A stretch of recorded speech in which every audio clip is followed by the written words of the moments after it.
Boy Scout Troop 81 will lead the commission in the pledge to the American flag.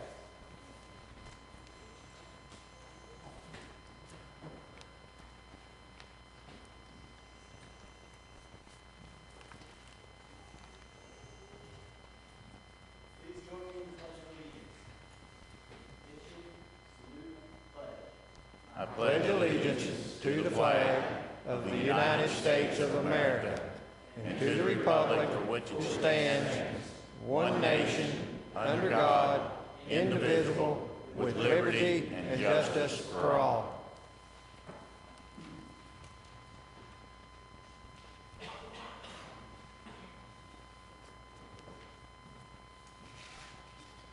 Hear ye, hear ye, hear ye. The Blount County Legislative Body is now in session with the Honorable Drone Moon, Chairman presiding.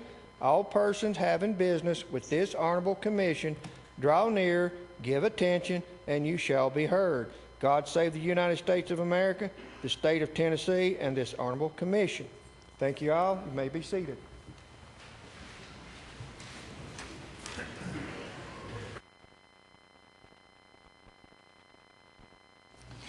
Thank you, Commissioner Green. Thank you, Boy Scout Troop 81. And welcome everyone to the May 16, 2013 Blount County Board of Commissioners meeting.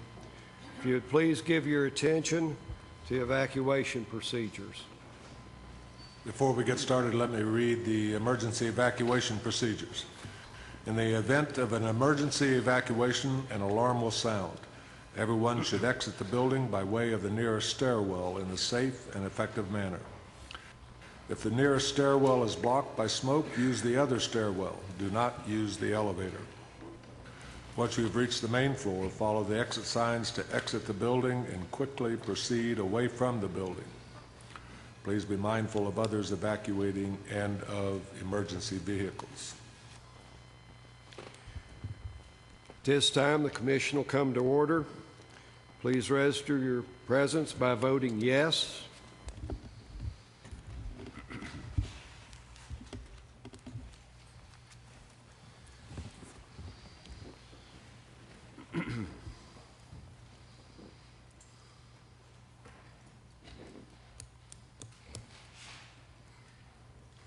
You have 20 present, 1 absence. You have a quorum. 20 present, 1 absence.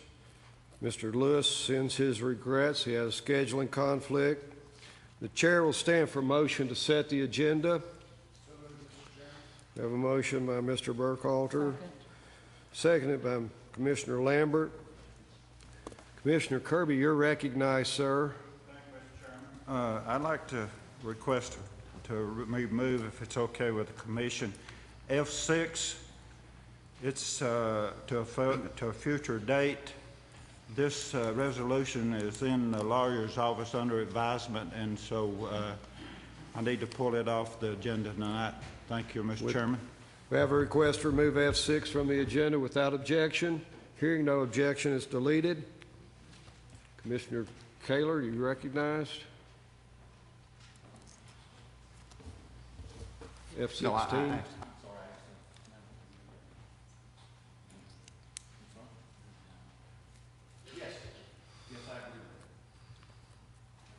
you recognized? I make a motion that we remove the 911 or the 911. Your request an F16 be removed? That's correct, I am. Without objection. Hearing no objection, it's removed. The pending motion is to set the agenda as published with removing F6 and F16. Are the members ready for the question? You recognize Mr. Folks? Thank you, Mr. Chairman. I request that item B6 be moved from the consent agenda to new business. We will do that as soon as, I promised you we'd do that in the agenda meeting, and that will be done when we take up the consent calendar. If we can't remove it now, we take it completely off the agenda. Okay. All right. Are the members ready for the question? The pending motion is to set the agenda as published, removing F6 and F16. Vote yes to set the agenda, vote no not to set.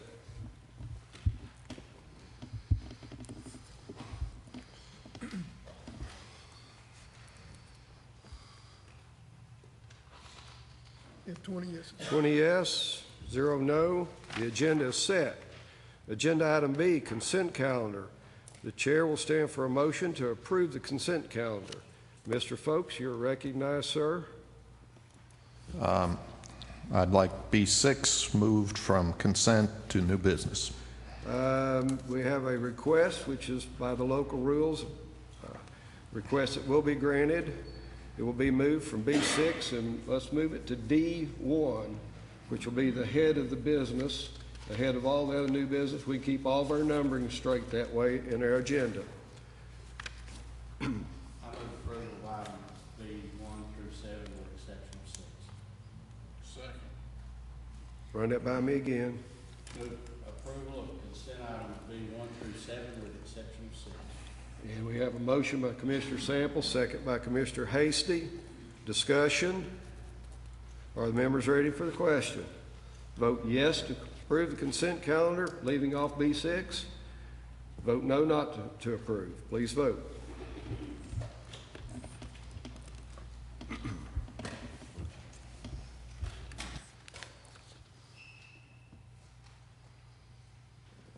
Commissioners, we have 2 that are not on the board.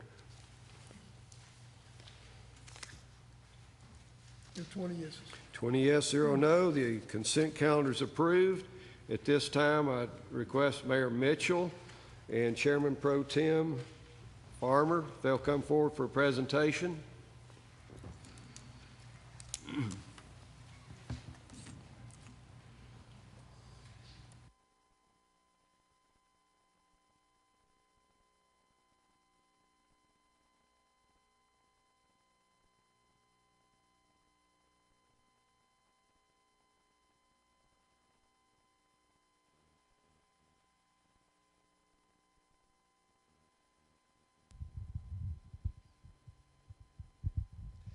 Mr. Chairman, this time would also like to request that Representative Bob Ramsey, State Senator Doug Overby, and Mr. David Buchanan and others please come forward.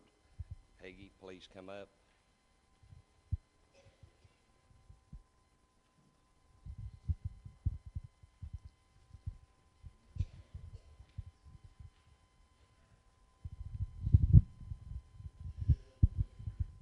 Any other commissioners that would like to come up here to honor Clara? Okay. She said she loves all of you. Okay. Whereas Clara Peels, born March 23rd, 1923, in Tellico Plains, Tennessee, to the late J.C. and Ellen Peels, celebrated her 90th birthday this year. Whereas Clara was the owner of Clara Peels Realtors and sold real estate for many years, holding the oldest real estate license in the state of Tennessee. Prior to working in real estate, she worked for Crum Insurance Agency. She also was part owner of the Back Porch Cafe and the Barn in Maryville. Clara especially loves bluegrass music and playing the spoons. And whereas Clara was a member of the Blount County Republican Women's Club, Business and Professional Women's Club, Blount County Board of Realtors, Woodsmen of the World, Fraternal Organization, New Providence Presbyterian Church, and she served on the Tennessee Real Estate Commission, one of the first women to serve in this capacity.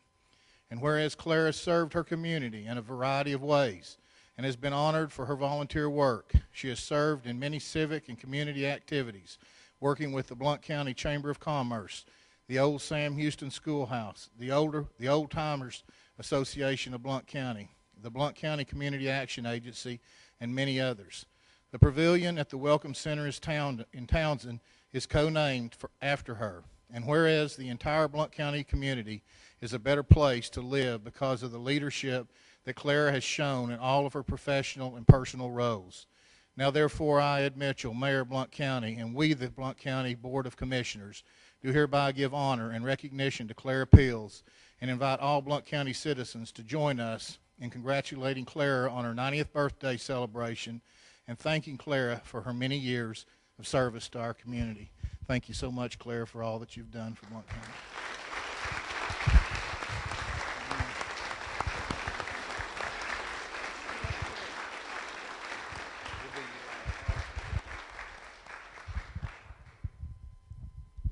Thank you, Mr. Mayor, and thank you, Clara.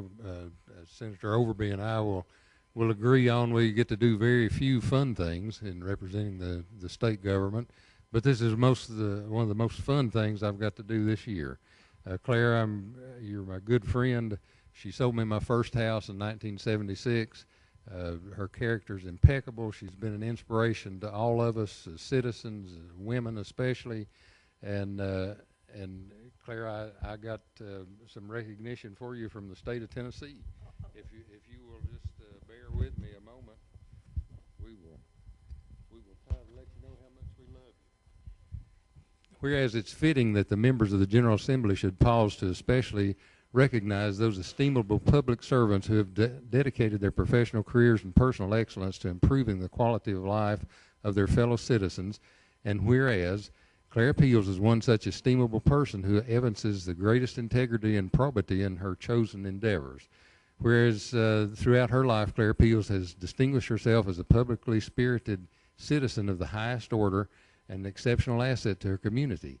And whereas a firm believer in the importance of civic involvement and community service, Ms. Peels is an active member of her local Woodsmen of the World Lodge, for which she serves as secretary. A leader among her peers, she plans a great number of events and projects for the members of the lodge. Whereas a woman of boundless energy and charm, Ms. Peels also dedicates her time and energies to the Weekend in the Smokies, the Passion Play Guild, the Blount County Republican Women's Association, the Community Action Agency, the Special Olympics, and the Chamber of Commerce, Business Women and Professionals of Tennessee, the City of Maryville Foothills Festival, and a number of historical conservation groups which have as their aim the preservation of American and Tennessee history. And whereas Clara Peels is a member of the Sam Houston Schoolhouse Board of Directors and the Sam Houston Guild, and serves on the board of the Everett Senior Citizens Association, whereas long recognized as a pioneer in the realty business, she has also been a member of the Blount County Republican Executive Committee for more than 30 years and served as an alternate delegate to the Republican National Convention in 1984. And whereas Clara Peels' outstanding success as a public servant, civic leader is directly attributable to her reliance on the time-honored values of hard work and common sense, and her uncommon ability to work well with people from all walks of life. And whereas Ms. Peels is an extremely giving person who often reaches out with compassion to people who life has treated unkindly, and she epitomizes the idea of the consummate professional, dedicated public servants, and reliable friend and neighbor. Whereas Clara Peels is wholly committed to the noble precepts of public service and have earned Tennessee recognition as a volunteer state, she should be specially recognized now, and therefore I, Beth Harwell, Speaker of the House of Representatives of the 108th General Assembly of the State of Tennessee, at the request of and in conjunction with Representative Bob Ramsey, Representative Art Swan, and Senator Doug Overby, hereby proclaim that we recognize Clara Peels for all that she has done for the good people of Blount County, of Tennessee, and the United States, applauding her spirit and dedication and extending our best wishes for her every future success and happiness. Claire, we do appreciate you. I congratulate you on all the wonderful things you've done for our community, and I'm just proud to be your friend. Thank you.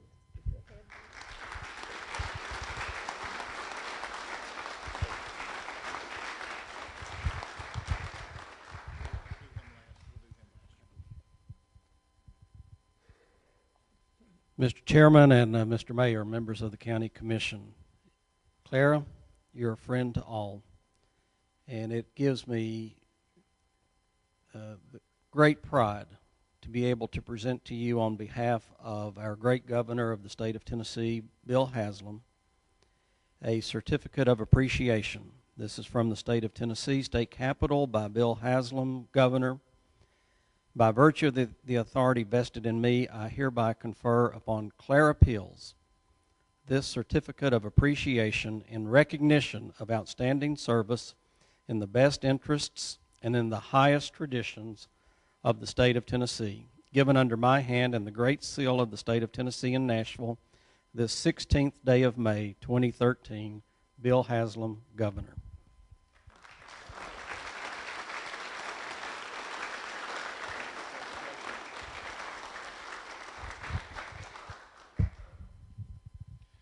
Clara, you've served for a very long time in this community, in this county, and in appreciation and recognition of 37 years of service to Blount County Community Action Agency and the entire Blount County community, we gratefully name you Board Member Emeritus of the Blount County Community Action Agency. Thank you.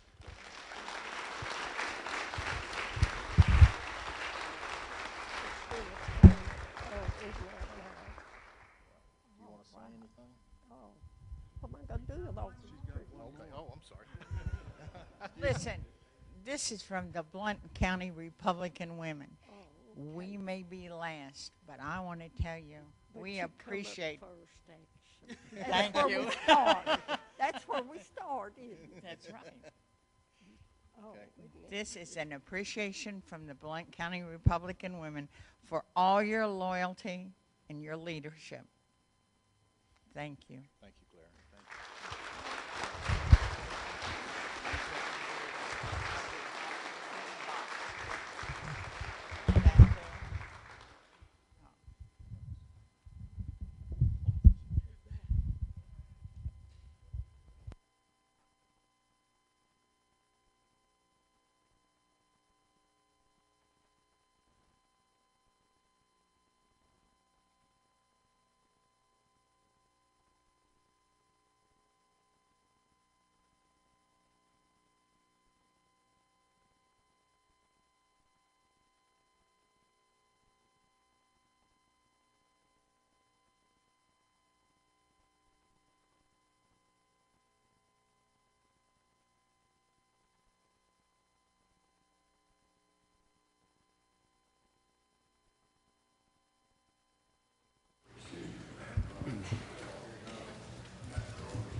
This time we'll move to agenda item C.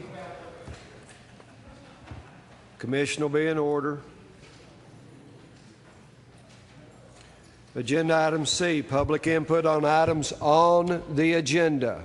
Items on the agenda. If you'll come forward, sir, recognize yourself, which district in which you reside, and give us the agenda number that you're going to offer comment. Just a minute. Go ahead. Now, which item are you going to speak? This is on the item regarding the Blount County employee insurance premiums. Okay, I apologize. I'm not sure what district I That's reside all in. right. Restart the clock, Mr. Clerk, for you. All right. Proceed. Okay. My name is Joel Jackson. I'm a teacher at Montvale Elementary School. The reason I've come before the Commission tonight is to provide some clarification regarding some statements that have been made by a number of individuals, both elected officials and the general public, concerning the employee contribution to health insurance. It has been said many times that teachers don't pay anything for individual health insurance coverage and only pay $100 a month for family coverage. This has even come up during school board meetings in the last few years as we've been working through the budget issues we've faced. And having spent a good amount of time working in business before I became a teacher, it was something I certainly questioned when I started. How did we get this benefit? How do we get this benefit where we don't have to pay for individual health insurance coverage? And as I began to ask, I found out the reason. While it may be true that nothing is deducted from a teacher's paycheck for individual coverage and only $100 deducted for family coverage, the truth is Blount County teachers have been paying for health insurance coverage for years. Stop the clock, Mr. Clerk. Hold on. One more. Hold on. We're going to get down.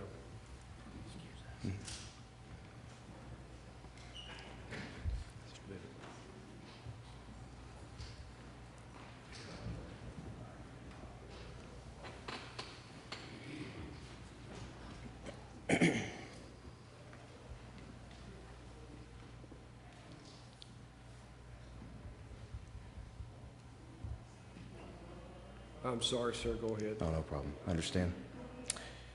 All right. Back in the late 60s and early 70s, there were a growing number of teachers that began asking the county to offer health insurance coverage. At that time, many in the predominantly female workforce were already insured through their husbands' employers, places like Alcoa, which made many officials consider this an unnecessary benefit. However, around 1973, the state was going to pass a 1.5% raise, and the teachers and school board decided to use 2/3 of that money to pay for employee insurance. Then in 1982, about that time, after a repeated request for dental insurance, the teachers once again elected to use money from a salary increase to set up a county-run dental reimbursement program. Employees would submit receipts to an individual in the courthouse who would then reimburse them for their costs. A few years later, in 1985, the teachers once again elected to forego a salary increase to begin paying for retiree insurance until they were eligible to receive Medicare benefits. Around the same time, another in lieu of pay increase was passed, and that was the additional days of personal leave after 5, 10, and 15 years of service. Finally, one of the biggest contributions that teachers began making was in the early 1990s when the TEA and then Governor Ed McWhorter worked out a plan to use money that had been designated for a teacher salary increase to establish the state insurance plan. Under that plan, LEAs would have the option to participate in the state plan or receive funds to pay for their own plan, so long as that plan met or exceeded the benefits offered by the state. The teachers of the state have voted to approve this measure, which our county receives about $4 million now to cover employee insurance costs. And to my knowledge, that's still the plan that's in effect today. In other words, on many occasions, money that would have gone to increase salaries was used to pay for these benefits. I hope this helps give some background as to how teachers have been doing their part in paying for insurance in the past and continue to do so. It's my understanding that other county employees have received the same insurance benefits. Sir, your time's expired. Thank you for your input. Anyone else like to speak? Come forward, sir.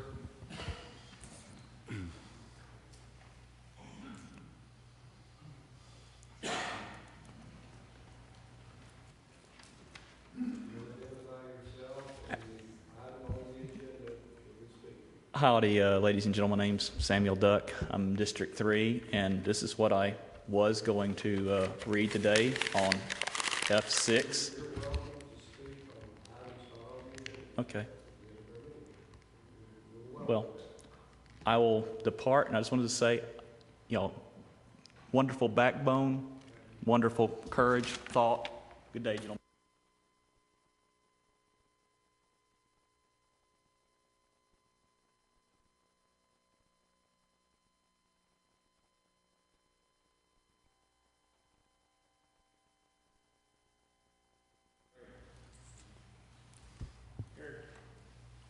We've already announced the next item of business. We'll come back to you, sir. The chair will stand for motion on item D1, Resolution 1305-012, appointing Jason Holt as a judicial commissioner for Blount County, Tennessee, and relieving Hatcher, Travis, French, Hodson of the duties of same. Is there a second? Second. I'm standing for motion, excuse me. I'll make the motion. Mr. Burkhalter moves. Commissioner Lambert seconds. The motion is to adopt resolution number 1305-012. Discussion. Mr. Folks, you're recognized, sir. Thank you, Mr. Chairman. Is there anyone from the Circuit Court Clerk's office who can answer questions on this? They didn't bother to send anyone. They also didn't bother to answer the request we made at the Agenda Committee meeting for information on this subject.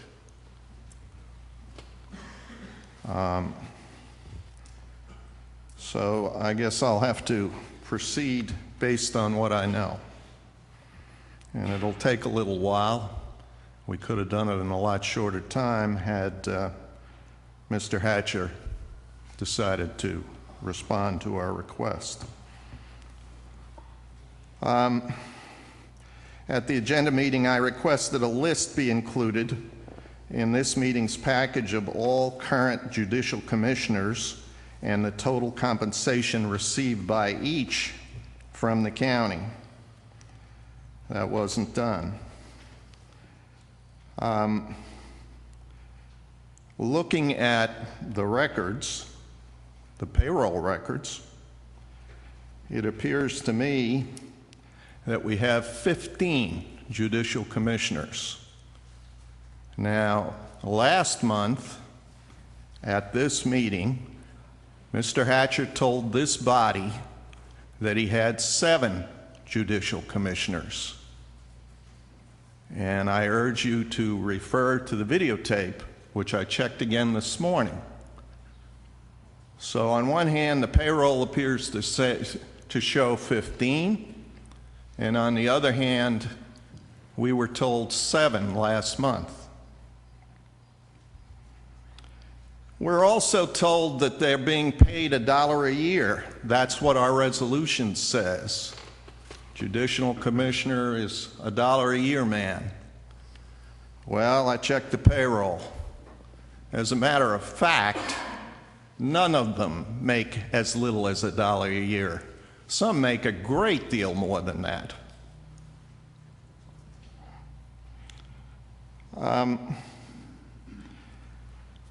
Now, we pass resolutions that say these guys are to be brought on, not just guys, women too, are to be brought on at $1 a year. But the payroll shows that the county's paying them lots more than that.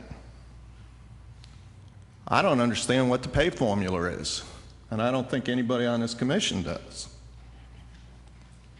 Yet the law, if you read the law, says, and I quote, "The judicial commissioner or commissioners shall be compensated from the general fund of the county in an amount to be determined by the chief legislative body."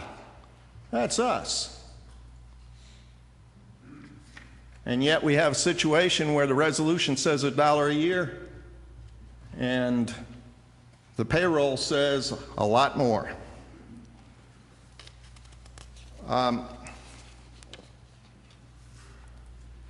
Since these resolutions always specify $1 a year, one can only wonder whether we're in violation of the law right now.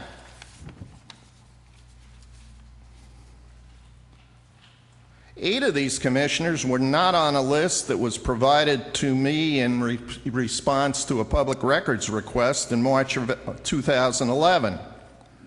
Yet I can find no record of this commission approving 8 new judicial commissioners in that period of time. None at all. So where are they coming from? And we didn't approve them. What's going on here?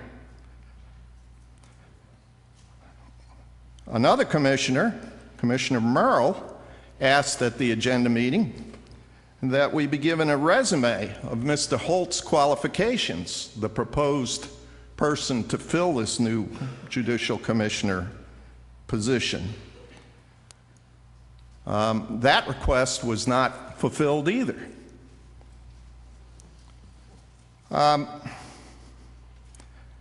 We don't know whether Mr. Holt is already functioning as a judicial commissioner. We had an incident about 18 months ago where that was the situation. Someone we hadn't approved was functioning for months as a judicial commissioner.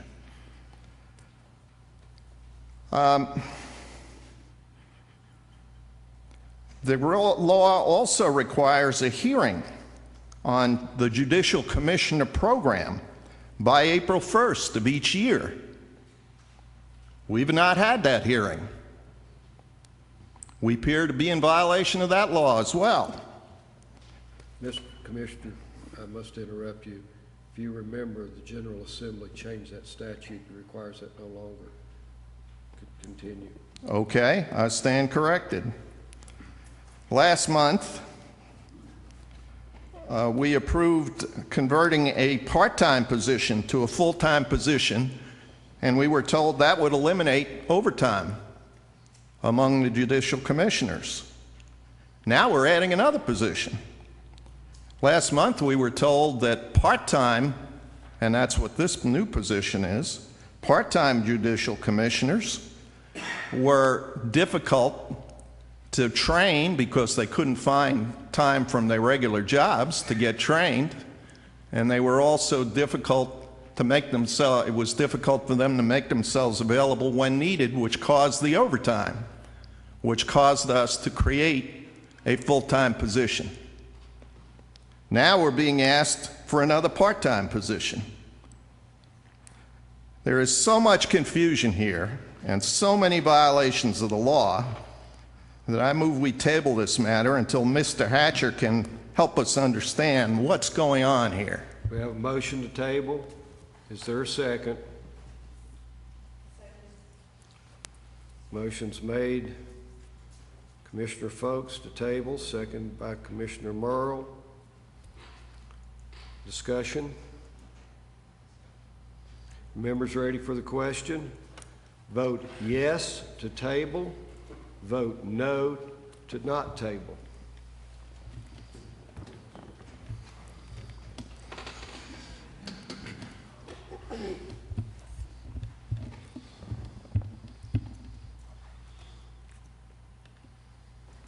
You have 3 yeses and 17 noes. 3 yes, 17 no. Motion fails. The pending motion is to adopt Resolution 1305-012. Commissioner Kaler, you're recognized, sir. Thank you, Mr. Chairman. I respectfully request permission to read a document for the record. Commissioner requests to read a document for the record. Is there, without objection? Hearing no objection, request is granted. Thank you, Mr. Chairman. I'm reading a letter on the letterhead of Craig L. Garrett. It's in memo form. It is addressed to Jerome Moon, Chairman of the Blount County Commission. It is carbon copied to the Blount County Board of Commissioners. It is from Craig L. Garrett, Blount County Attorney. It is regarding judicial commissioners. It is dated May 15th, 2013. I read exactly as it appears on the paper. It is my understanding from Tom Hatcher that you forwarded to him a request from Commissioner Jim Foltz to be furnished the resume of Jason Holt, who is on the commission agenda this week for appointment as a judicial commissioner. I also talked with you briefly about this matter. Tom has asked that I respond to this request and also share some concerns with you and the other commissioners. The commission appointed David French as a judicial commissioner in 2011. Prior to his appointment by the commission, Mr. French had worked as a judicial commissioner under a temporary appointment by the General Sessions Court judges and was therefore already an employee of Blount County. Prior to the commission's consideration of Mr. French, a resume was provided to the commission at the request of a commissioner. Commissioner Jim Foltz published a link to Mr. French's resume on his website. Point of order. Point of order. That is not true. You're out of order, please. That is not true. You're out of order. Wait. The other point of order, second point of order, Mr. Chairman, with respect. Continue reading, sir. You have the floor. TCA 10-7504, entitled Confidentiality of Certain Records, makes certain information relating to county employees confidential and states that said information in the possession of the governmental entity shall be treated as confidential and shall not be open for inspection by members of the public. Included in Mr. French's resume was his personal telephone number as well as his residential address. These types of information are specifically referenced as confidential in the above cited section. After Commissioner Foltz posted on his website, Mr. Hatcher pointed out to the commissioner the above law and his potential violation of the same. Yet, Mr. French's resume remained on Commissioner Foltz's website for many months and may actually still be on the website today. The reason and rationale behind the state's confidentiality law is very obvious. A judicial commissioner is charged with issuing arrest warrants, setting bonds in criminal cases, and issuing orders of protection due to the allegations of domestic violence, among other statutory duties. To have the home address and personal telephone number of a judicial commissioner published on the internet by a member of the county's governing body is not only contrary to the above cited law, but increases the risk to the judicial commissioner of unwanted contact, harassment, and threats. There is also potential legal liability for such postings. For these reasons, Mr. Hatcher will not be furnishing the requested resume. but will welcome any member of this commission to contact him or come by his office if they need additional information about Mr. Holt or any future person considered for appointment as a judicial commissioner. Additionally, Mr. Hasher wanted to make the commission aware that state law provides that the commission shall consider the views, comments, and suggestions of the general session judges in appointing, evaluating, and making decisions relative to the retention of judicial commissioners, and that Mr. Holt and all candidates presented to the commission come with the recommendations of the general sessions judge. Thank you.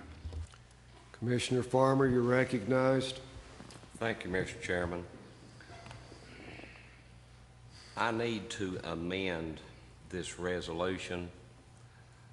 State your amendment, sir. I need to amend it as follows. I need to strike appointing Jason Holt as Judicial Commissioner for Blount County, Tennessee from the heading of it, and also from line 1, and renumber it where you have items 2, 3, and 4 as items 1, 2, and 3. And after I have a second on my amendment, then I will explain why. There's a motion to amend. Is there a second? Second.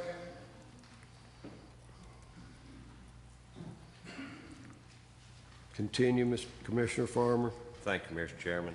The reason for this amendment is written confirmation of his training has not yet been received, and it was placed on the agenda pending receipt of that with the thought that it would be here in time. It is not, therefore I recommend amending it and pulling that off, sir.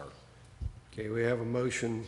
Pending motion is to amend Resolution 13-05012, striking the appointing of Jason Holt all the way to the word relieving, and insert to relieve Tom Hatcher, Terry Davis, David French, Kenneth Hodson of the duties of Judicial Commissioner.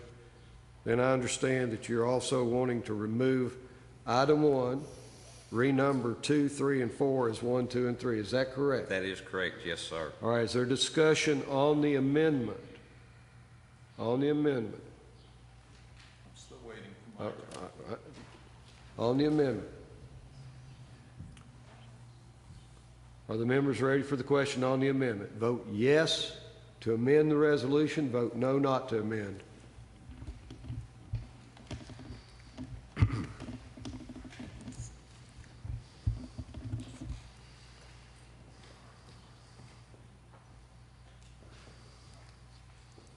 You have 20 yeses. 20 yes, 0 no. The amendment passes. Now the pending motion becomes adopting the resolution 13-05012 as amended.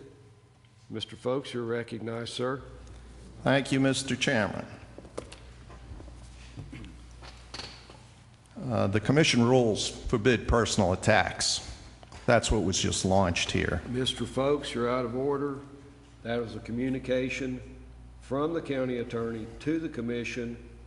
Every commissioner had it in their mailbox. Mr. Chairman, with respect, information related to a resolution is supposed to be in the package 5 days before the commission meeting, and it was not put in the package 5 days before. You requested information, and you expected an answer from the county circuit, the circuit court clerk. You received your answer. I didn't. It was not put in the package 5 days before. Somebody chose to read it tonight. Not only that, let me say that it's a smear, and it's not true. Everyone on this commission has access to the website, and you go see whether that's true. It's a smear, Mr. Kaler, an outright smear. Thank you, Mr. Folks. You are treading easy on speaking about personality. Wow. Commissioner Merle, you're recognized, sir. Commissioner Merle, you're recognized.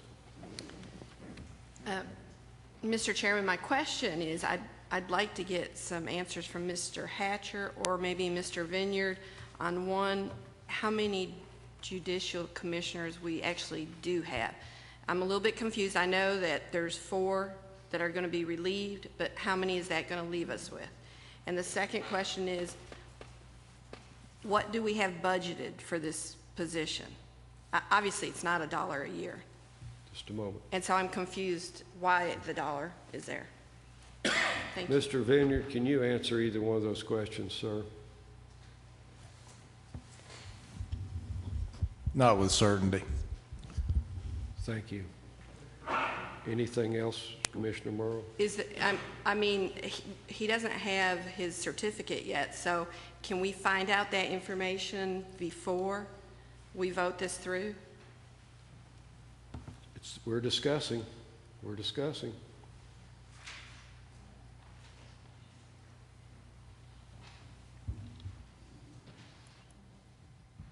Commissioner Kaler, you're recognized. Thank you, Mr. Chairman. First of all, let me caution you. I understand, sir.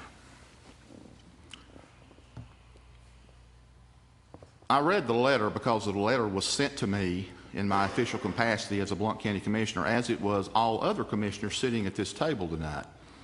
I can assure Mr. Foltz that I have no personal agenda against him or his beliefs. However, I do firmly oppose being accused of trying to smear him. That was not my intent. It was my intent to make the voters and the public of Blount County aware of the situation at hand. I will not make another comment about it. Thank you. Commissioner Burkhalter, you're recognized. Thank you, Mr. Chairman. As ugly as this experience seems to be right now, I'm on Mr. Foltz's website, and he does have a link to the resume of Mr. French. Commissioner, we are but speaking only to the pending motion on the floor is the adoption of 1305-012. But I believe that an issue has been raised that we need to clear up, because part of the link that he has is back to our own commission packet, where, and this might be the reason why Mr. Garrett put that in there, is because when it became part of our commission packet, it got put onto the internet, thereby anybody can access the Blount County packets in the past and pull up his resume. Therefore, I do agree with Mr. Garrett that it shouldn't be furnished as part of our packet because it is out there on the public internet. And I would request Mr. Herron to remove that page out of our commission packet that's stored online in the March 2011 packet. But I do agree with Mr. Kaler on the surface that there is a link from Mr. Foltz's website. I just want to clear the air on this issue. Call for the previous question.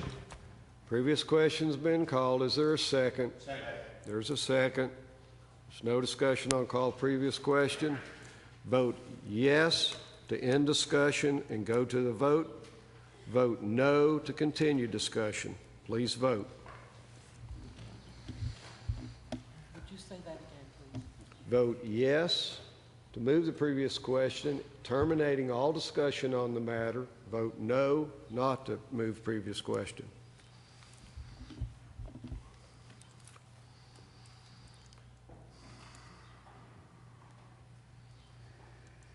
You have 19 yeses and 1 no. 19 yes, 1 no. The pending motion is to adopt resolution 1305-012 as amended. Vote yes to adopt the resolution. Vote no not to adopt. Please vote. There's no discussion, sir. You're voting to adopt the resolution 1305-012 as amended, relieving Hatcher, Travis, French, Hodson from the duties of judicial commissioners. There's still one confirmed. You still have time to change your vote. You have 17 yeses, 2 noes, and 1 abstain. 17 yes, 2 no, 1 abstain. The resolution is adopted.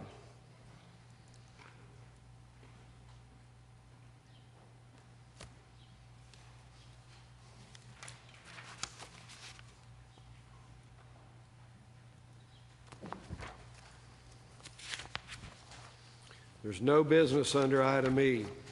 Next item of business is F1. The chair will stand for motion on F1, budget transfer in amount of $2,200 for the Adult Detention Center from the General County Fund budget. So moved, Mr. Chairman. Second. Burkhalter and Commissioner Samples. The motion is to approve the transfer of $2,200. Discussion. Are the members ready for the question? Vote yes to approve the transfer. Vote no not to approve.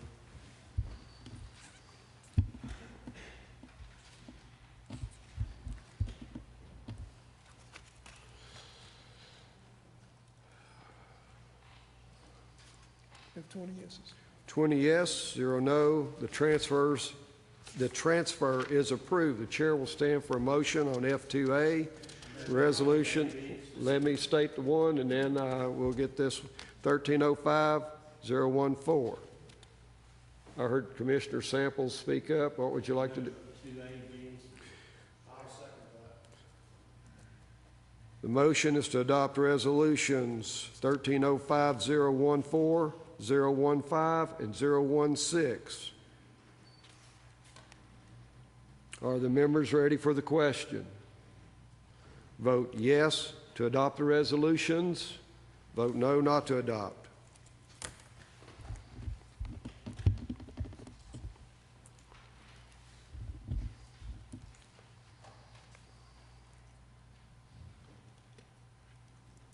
Have 20 yeses. 20 yes, 0 no. The resolutions are adopted. Next item of business is F3. The chair will stand for a motion on F3, 130517, a resolution declaring the attached list of personal property surplus and available for sale on internet auction. So moved, Mr. Chairman. Second. Burkhalter moves. Lael seconds. The motion is to adopt 130517. Discussion. Are the members ready for the question? Vote yes to adopt the resolution. Vote no not to adopt.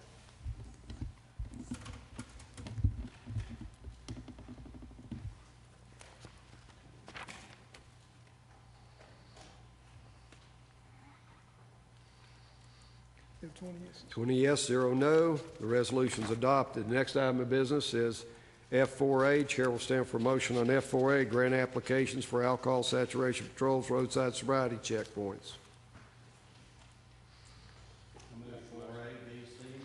Commissioner Sample moves items 4A, B, C, and D. Is there a second?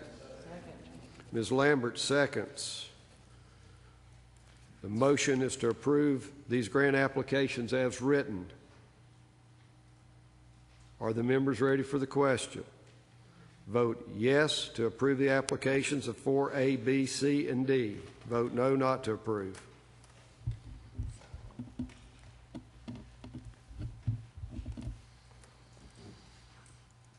Have 20 yeses. 20 yes, 0 no. The grant applications are approved. Next item of business is F5. Chair will stand for a motion on F5, Resolution 1305-018. A resolution to extend the letters of credit on Series E1A1 and E5A bonds and initiate a request for RFPs for new letters of credit. That was Burkhalter and Carver. The motion is to adopt Resolution 1305-018. Mr. Folks, you're recognized, sir. Thank you, Mr. Chairman. The effect of this resolution appears to reduce our costs of the letter of credit by 5 basis points for June through August, as I understand what we're doing here. That would make our savings by taking this action $18,000 on the $120 million plus million that we're talking about here. However, paragraph 6F of the amendment, the proposed amendment, says the county, and I'm quoting, agrees to pay all reasonable costs and expenses of the bank in connection with the preparation, execution, and delivery of the documents executed in connection with this amendment agreement. My concern here is that $18,000 doesn't go very far with legal fees. Could we eat up all the savings that we're getting in legal fees? And I'd like to ask that question of Mr. Vineyard. Thank you. Mr. Vineyard, you recognize, sir? The estimated cost to execute this agreement, as you've stated in that particular paragraph, is approximately $500. I would like to also point out that part of this is the request for proposals to refinance all of it, which means we could save a great deal more than 5 basis points.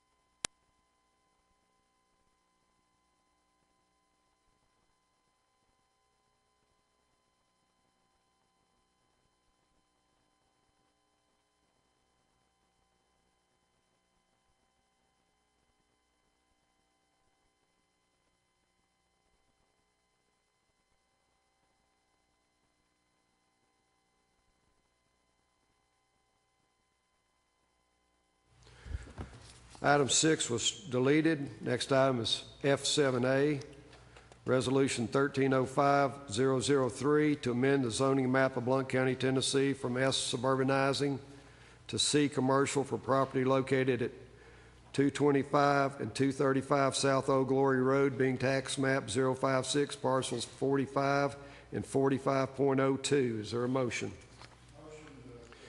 Mr.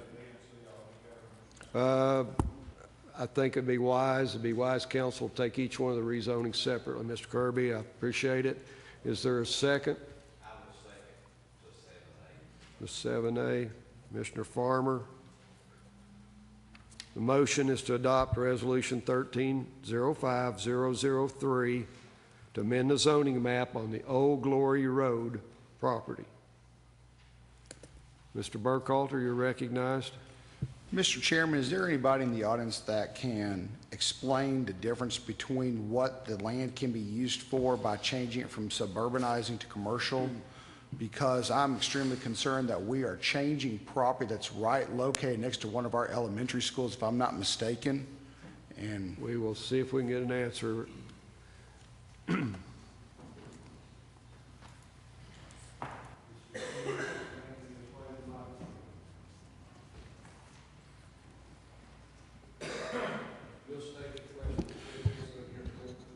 Mr. Fields, right now this property is right next to one of our county schools, correct?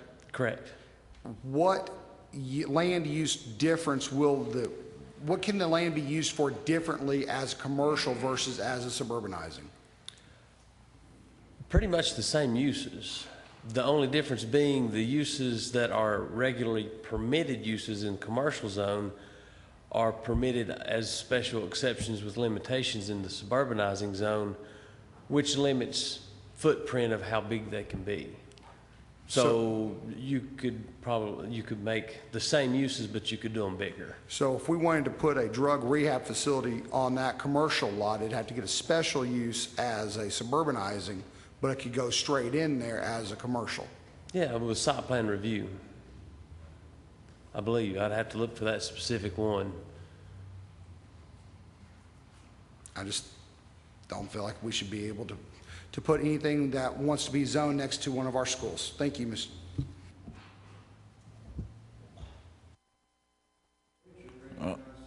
Mr. Fields, could I one question and a follow-up question. Is this lot vacant now? Or is there a facility on it right now?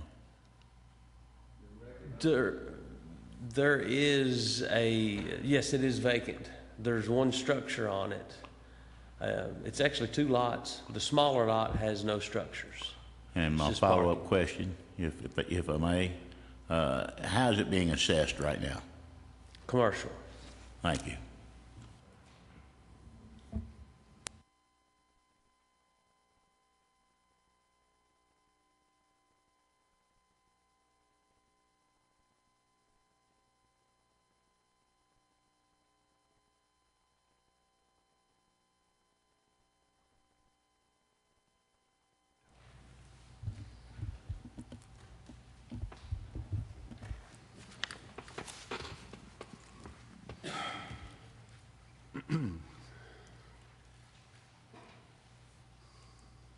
12 yeses and 7 noes. 12 yes, 7 no, 1 abstain. The resolution's adopted. Next item of business is F7, Resolution 13-05-004, resolution to amend the zoning map of Blount County, Tennessee from R1 Rural District 1 to commercial for property located on Cedar Creek Road, being tax map 097, parcel 011.00. Is there a motion? Mr. Kirby moves adoption. Mr. Wright seconds. The motion is to adopt Resolution 13-05-004. Mr. French, you're recognized. Thank you, Mr. Chairman. I wonder if I might request Mr. Fields to answer. Last question, and we'll get someone to answer. Same two questions. Is there a facility on this piece of property now, and how's it being assessed right now? Mr. Fields, you're recognized. It is vacant and assessed as residential. Thank you, Mr. Fields. Commissioner Burkhalter, you're recognized. Mr. Chairman, I have a question. I can't make out properly on the map that was in our packet, and I have tried to locate. Are all the properties adjoining this one sliver of land all taxed as commercial? Mr. Fields, you're recognized. I've not looked at how all of them are taxed. They are, all the ones adjoining, I believe, are zoned commercial or have a grandfathered commercial use on it. Thank you, Mr. Fields. Are the members ready for the question? The motion is to adopt Resolution 13-05-004. Vote yes to adopt, vote no not to adopt.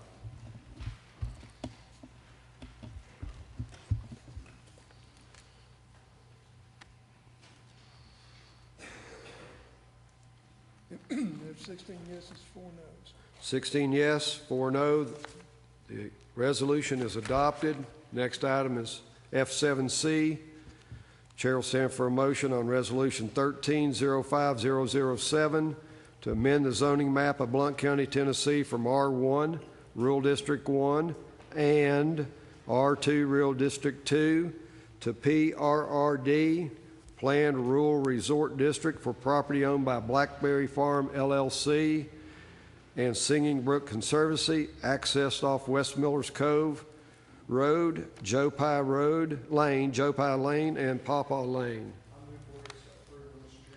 Mr. Burkhalter moves. Mr. Carver seconds. The motion is to adopt Resolution 13-05-007. Are the members ready for the question? Vote yes to adopt the resolution. Vote no not to adopt.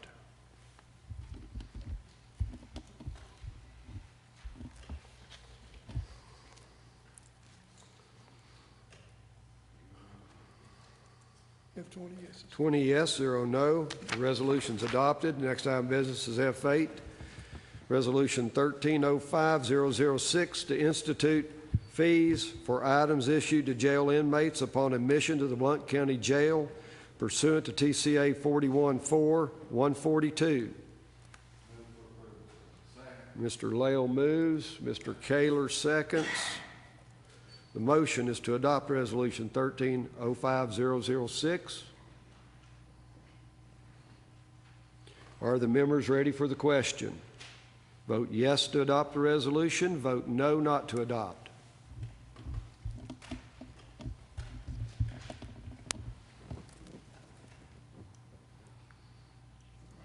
You have 19 yeses and 1 abstain. 19 yes, 1 abstain. The resolution's adopted. Moving to the next item is F9. The chair will stand for motion on F9. Resolution 13-05-009 to set compensation of the to set compensation of the school board members of Blount County, Tennessee pursuant to TCA 49-2-202. Ms. Lambert moves.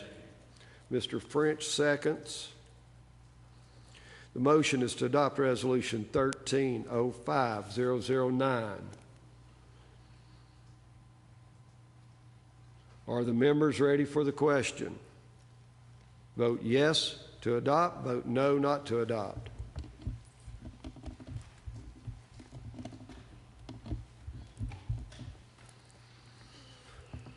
You have 19 yeses and 1 abstain. 19 yes, 1 abstain. The resolution is adopted. Next item of business is F10. The chair will stand for motion on F10, Resolution 13-05-011, authorizing a continuous 5-year reappraisal cycle.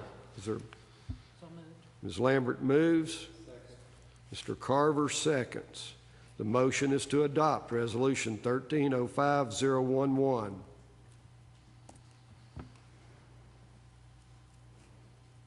Are the members ready for the question? Vote yes to adopt the resolution. Vote no not to adopt.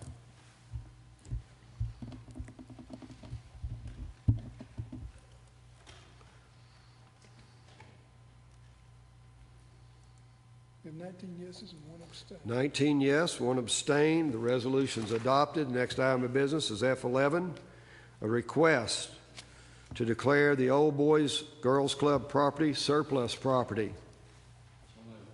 Mr. Samples moves. Mr. Kaler seconds.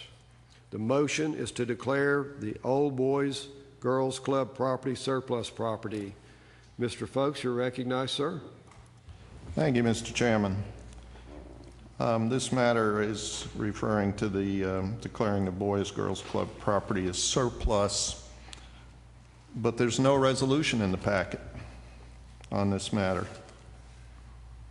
Is that a point of order, sir? It seems to be a violation of Commission Rules 6A and 6B. We're supposed to have a written resolution. We don't. Therefore, I move this be tabled until we have a resolution. There's a motion to table. Is there a second? Commissioner Merle seconds. Discussion on the motion to table. Excuse me, ma'am. Proceed. Do we need to table it or just postpone it? The motion, the pending motion is to table the request to declare the Boys and Girls Club property surplus property, and you seconded the motion. We're now discussing the motion to table.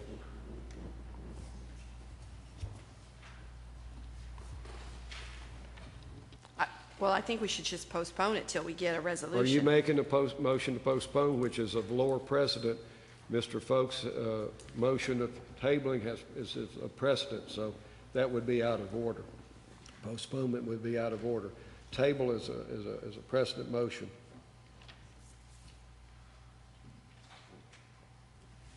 I have a number of people on the line, Mr. Commissioner. Commissioner Burkhalter, you're recognized. Mr. Chairman, I have a question of Mr. Vineyard. If I We have a question for the chair, but proceed.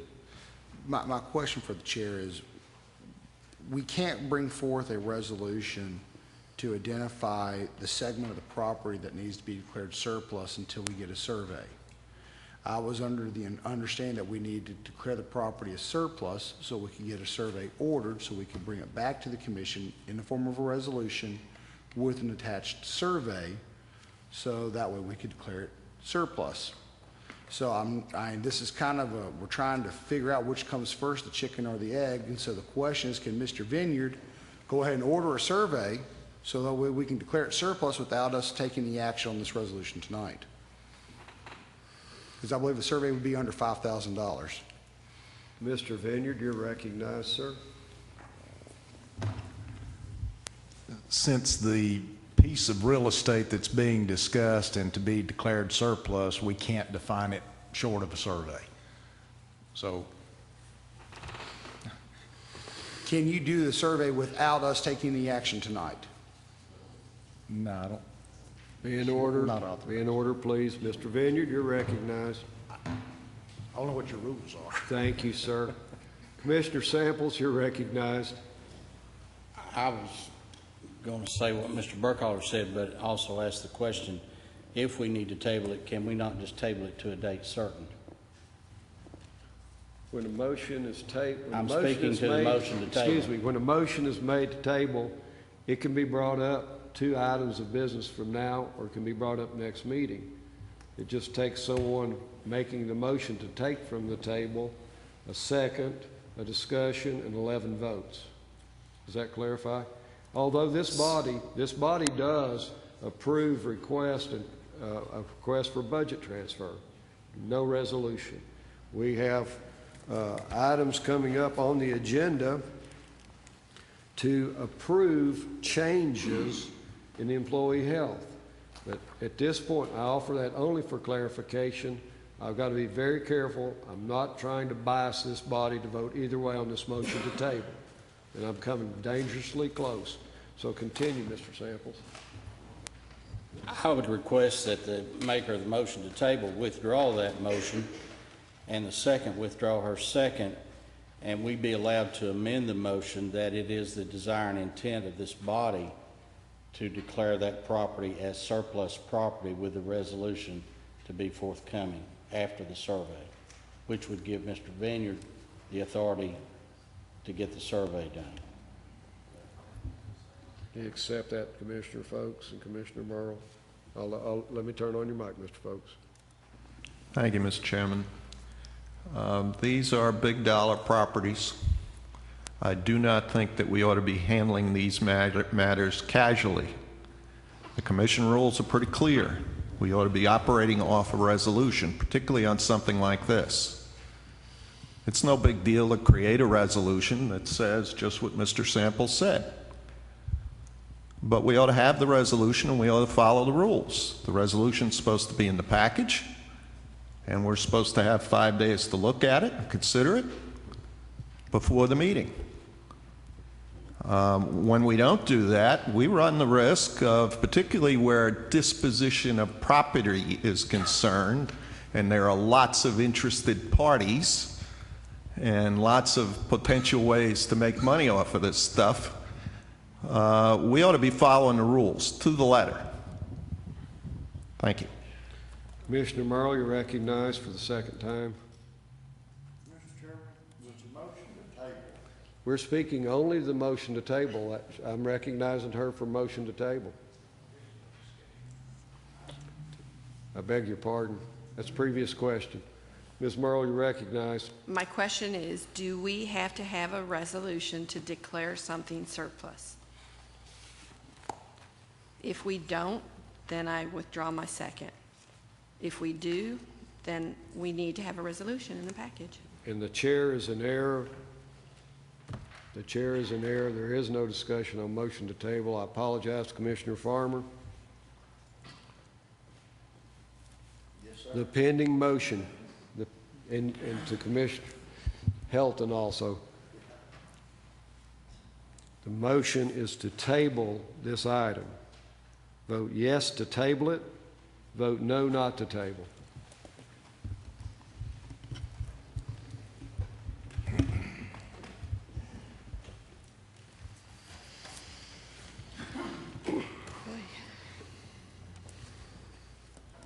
Yeah, 4 yeses, 16 noes. 4 yes, 16 no. The motion table fails. The pending motion is to declare the Old Boys and Girls Club property surplus. Mr. Folks, you're recognized for the second time on the main motion. Mr. Chairman, this will be a point of order. I maintain that this is a violation of Commission Rules 6A and 6B. And okay, let me roll on point of order. It's in my opinion that we have had numerous requests come before this body and other commissions that were requests for transfers, requests for policy changes. That's the rule of the chair. I request that the body vote on this point of order. Vote yes to uphold the rule of the chair. Vote no not to uphold the rule of the chair. Please vote.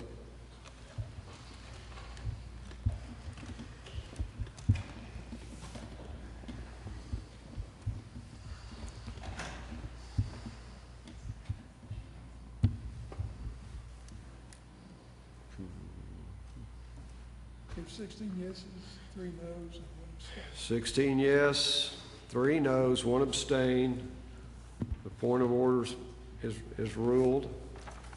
The pending motion is to declare the Old Boys and Girls Club property surplus. Commissioner French, you're recognized, sir. Commissioner Burkhalter, have you spoken? I believe this is your second time to speak to the matter, correct? That's incorrect, Mr. Chair. I spoke in regard to the table on the motion to postpone indefinitely. You're recognized. I would like to just clarify this motion, as there has been no specific wording except for the minutes that have come from 2 different committees, the Ad Hoc Committee on Lost Revenue and the Budget Committee, that this resolution is on, or this motion should be properly phrased as a motion to declare the Old Boys and Girls Club property surplus property for the purpose of obtaining a survey and being brought back before this body for confirmation of the property contained in the survey as being surplus property. Commissioner Burkhalter's made a motion to amend the pending motion. We have a second from Mr. Well, actually, this time I'll accept a friendly amendment, but so we have a motion. It's amended. Please state the motion clearly for the body.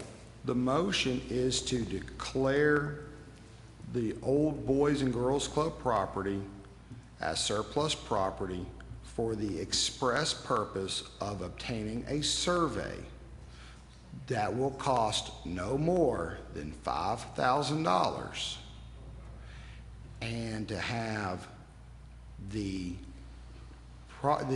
property be to have the survey confirmed by this body that it is surplus property. Thank you, Mr. Chair. Commissioner Folks, just speak to the amendment. There is no amendment. We had accepted. Are the members ready for the question? Pending motion is to declare the Old Boys and Girls Club property surplus property with the addition of the requirements made by Commissioner Burkhalter. Vote yes to grant, to declare surplus. Vote no not to declare.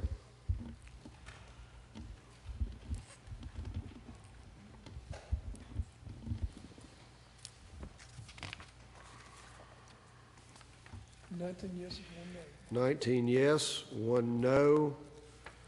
Property described in agenda item F11 is declared surplus pending the request made by Commissioner Burkhalter. Next item of business is F12. The chair will stand for a motion on F12, a request to declare the 5th Judicial Drug Task Force property surplus property. Ms. Lambert moves. Mr. Kaler seconds. Mr. Burkhalter is on the board. Mr. Chairman, it's my understanding that the 5th Judicial Task Force is going to have this property surveyed out of their own budget. Therefore, I believe this motion needs to be tabled until we receive a completed survey from the 5th Judicial Task Force. Since we're not having to appropriate any funds for that, they can do it without this body taking any action. I have a motion to table. Is there a second? Mr. Sample, second. The chair will not make another mistake, I hope, tonight. Please vote yes to table. Vote no not to table.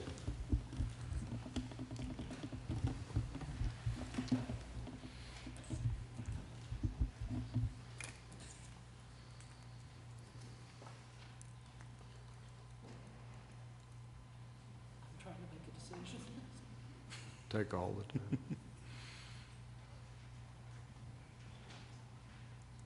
You have 17 yeses, 2 noes, and 1 abstain. 17 yes, 2 no, 1 abstain. The motion is laid on the table.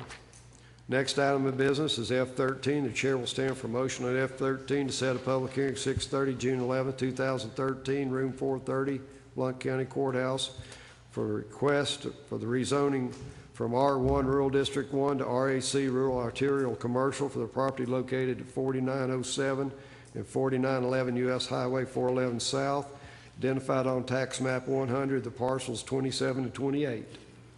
So moved. Mr. Burkhalter moves, Mr. Lael seconds. The motion is set to public hearing. Are the members ready for the question? Mr. Burkhalter, you're recognized. Oh, I'm sorry. Vote yes to set the public hearing. Vote no not to set.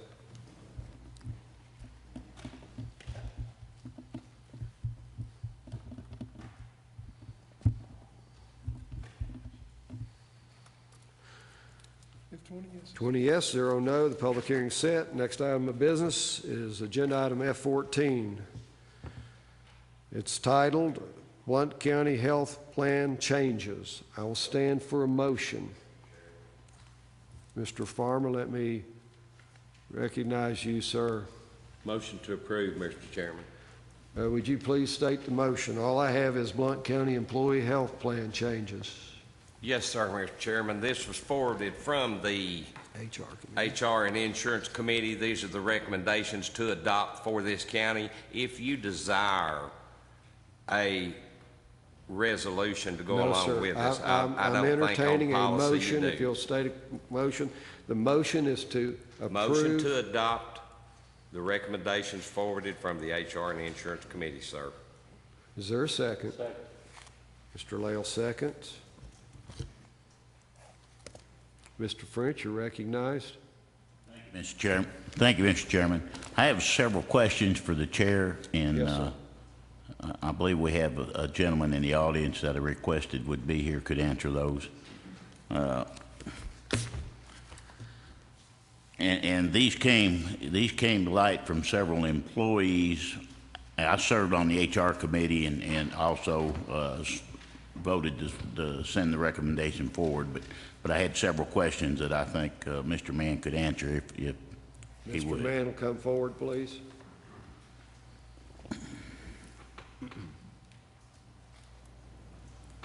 Mr. Mann, if you'll identify yourself for the audience and those that are watching, streaming this proceeding. My name is Drew Mann. I am one of the owners of Trinity Benefit Advisors. We're a brokerage and consulting firm. We work with employers to assist them in managing specifically their employee benefits. For most of our clients, the focus is on their health care plans. Mr. French. Thank you, Mr. Chairman. Thank you, Drew, for coming tonight. I appreciate you honoring our request. The first question that came to light is was how long is this going to be in effect? Are we looking for a goal of $6, $8, $10 million? And once we reach that goal, what will happen then? Sure. Go ahead, Mr. Mann. Most employers, when they make a change to the health plan, they don't identify a specific time frame in which, okay, we're going to implement this change for 12 months or for 24 months.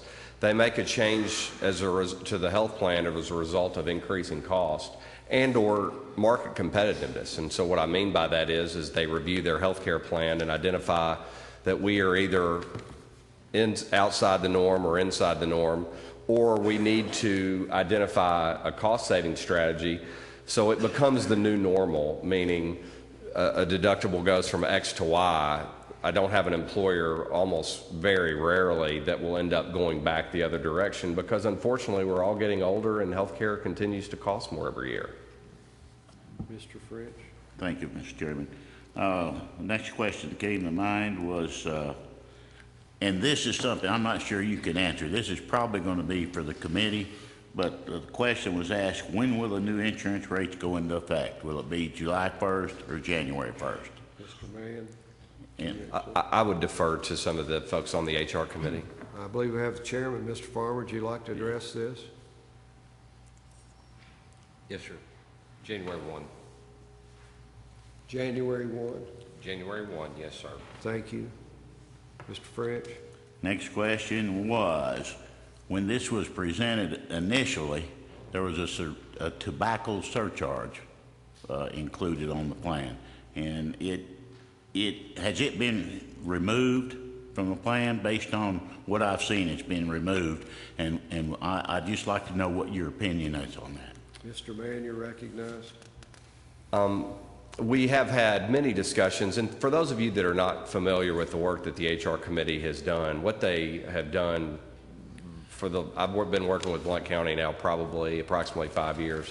They come to our firm and say, Drew, we'd like to see the things that we could do to make a financial impact on the plan, and then trying to balance those with delivering a high-quality employee benefit plan. One of those things that many employers do is they charge folks more that use tobacco. It used to be called a smoker, but you can't really, tobacco is tobacco, so some people think that is smoker, non-smoker.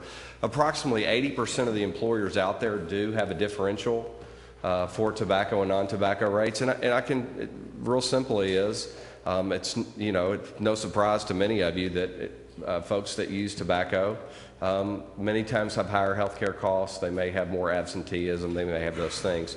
So during the process of looking at that, that was one of the things that was on. What I believe, and I don't want to speak for the HR committee here, was in looking at the total different menu of options, the committee decided that the things that have been presented before you tonight were the things that they really felt was in the, balancing the cost as well as what the employees see. Now, you're asking for my opinion.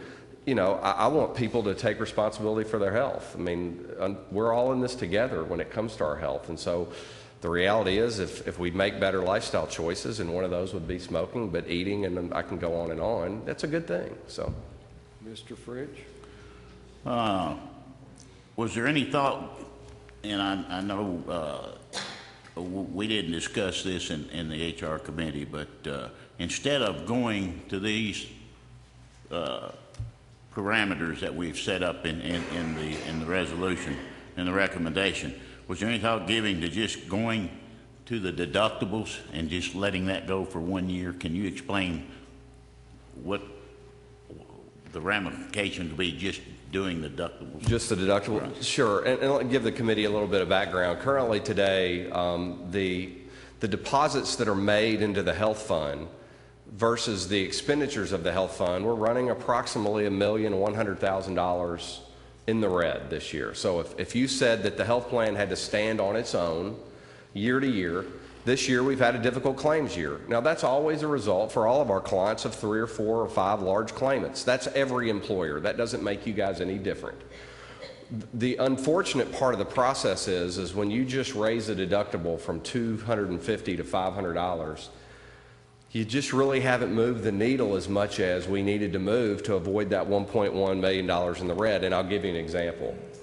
You have an employee, let's say that we have somebody who ends up having a pretty severe heart attack, needs a quadruple bypass, and let's say that's a $100,000 claim, which is, I'm pretty close to what that number would cost.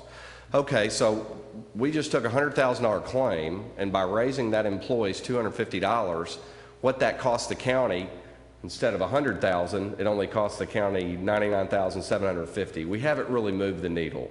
So what most employers are forced to do is they have to pull multiple levers, and those levers are deductibles, drug cards, out-of-pockets. But as the HR committee has heard me say for many, many years, you can't move the needle in plan design, that's what I just talked about, as much as you can move the needle through contributions, because everybody is paying into contributions. When you move the needle just through deductible, that's only the folks that are actually using that deductible. I hope I answered your question with that. Thank you, Mr. Mann. The next question was, and I think you've already answered this, but you might want to expand on it, is do we have to do this all at once, or can we do it on a graduated scale to later years? Can we just graduate it on? That's a great question. I would tell you, as you guys have looked at these options over the past 2 and 3 and 4 years, and there's obviously a lot of folks on the HR committee here tonight, that probably was the time if you were going to do some of those incremental changes, and you guys made, and I think it was wise decisions because our claims had run well. You guys, had a healthy reserve set up. This year we've had a difficult year. So what I would tell you is the time to do some of those incremental changes, that train may have left the the station already. What I would tell you is for many employers, and I understand the culture of Blount County very well. Again, I've been privileged to work with you guys for 5+ years. That going from a $250 to a $500 deductible is tough for some families. And going from a free plan to a $50 a month plan is tough for some folks. But I would say, though, again, if the goal was, and that the stated goal of the HR committee is to protect that health plan for the foreseeable future, in order to do that, the changes that the HR committee has put in front of you are the things that needed to be done in order to shore up the health plan. So what I would tell the committee is yes, you can do it incrementally, but then we're going to be looking at a shortfall in terms of the collected revenues through what the departments put in versus what the employees pay in versus our claims that go out. I have a few more. Continue. Thank you. Can you explain why this has to be done now? What, you know, with the Obamacare coming in, Sure. Can you explain? Sure. The Affordable Care Act, and sometimes you'll hear the words Obamacare, Patients Protection Care Act, costs are going up for every employer. It's a fact. There is a new tax that is $5.50 per member on your health plan per month. That comes out to $63 per member per year. That's a significant amount of money that Blount County is going to have to pay. That fee goes to the feds to then shore up the individual health insurance market. That's part of it. We have new things that have to be covered. There can no longer be, for your employees who are on any type of contraceptives, there can be no cost sharing with that. They have to be free. I hate the word free because the county's paying for that. But to the member, it's free. So there are many expenses that are going to be going up as a result of the Affordable Care Act. The other thing I would tell you is, as a reaction to what other employers are doing, either they're dropping coverage, raising their deductibles, raising what they pay, what happens is your health plan becomes the plan of choice. And so, again, people ask me all the time, Drew, how do we save money on our health plan? One of the things I say is you don't want to be that where everybody just wants to be on your plan. So if a large employer raises their rates and everybody ends up coming over here, it will raise the county's costs. So part of this is a reaction to what's going on nationally to put you guys in a, competitive is the wrong word, but to get you closer to what's going on in the market. I hope that answers your question. Commissioner Finch, let me recognize Commissioner Farmer. He's been wanting to get on the board. Commissioner Farmer, you're recognized on the floor. Thank you. Thank you, Mr. Chairman. Two more questions that were raised. And the reason I'm asking this is I had employees come to me and ask, is there any way that we should provide an incentive for people that don't use the program, don't use the benefits? In other words, if you don't have a claim for 1 or 2 or 5 years, should there be an incentive provided for that? I'll answer this the best I can. A television commercial comes to mind. Allstate has that vanishing deductible commercial. So I haven't had a wreck in 5 years, so therefore my deductible goes from $500 to $250. Here's the challenge, and this is why the math doesn't work very well with that. Your costs, 85% of your costs are coming from approximately 15% of the folks on the plan. So 85% of your folks aren't really using the plan. So if we gave those guys an incentive, I'd have a financial problem. So the math begins to not work. Here's the other thing I would say. That's awesome that folks hadn't had claims in 4 or 5 years, but the reality is, are all of our days coming? You know, I'd been doing great for a long time. This year I had 2 knee surgeries. I thought I was, you know, so now what happens? Well, now that I really dinged the plan, do I have to go back and pay back my vanishing deductible? You really could go down a path that I wouldn't suggest. And I will say this, no other employers do that. Now, what they do incentivize is healthy choices and healthy lifestyle and keeping our weight in check, keeping our, if we're diabetic, doing some of those things. So you can incentivize, but not just with a straight financial incentive. And one last question is, should retirees be treated differently than other? And we answered this question at the HR committee, but for the rest of the commissioners that weren't there, would you explain why we? Well, and part of this I'm going to give you opinion, but I'm also going to tell you what other employers do, okay? It becomes an administrative, difficult process. If you say, Okay, and most employers are forced with changing their health plan every year or two because of increasing costs. So let's say that Megan, my associate, retired in 2009, and so her benefits look like X. Well, then the health plan changed in 2010, and another associate retired in 2010, so their benefits are different. Well, we had to change the health plan again because our costs are going up. All of a sudden, we've got 6 different retiree health plans. So most employers say whatever the underlying plan is for the employees is what the retirees get as well. Very few of my employers can promise exactly like what the health plan is going to look like for a retiree because none of us know what's going to happen nationally. Quite frankly, Medicare changes every year.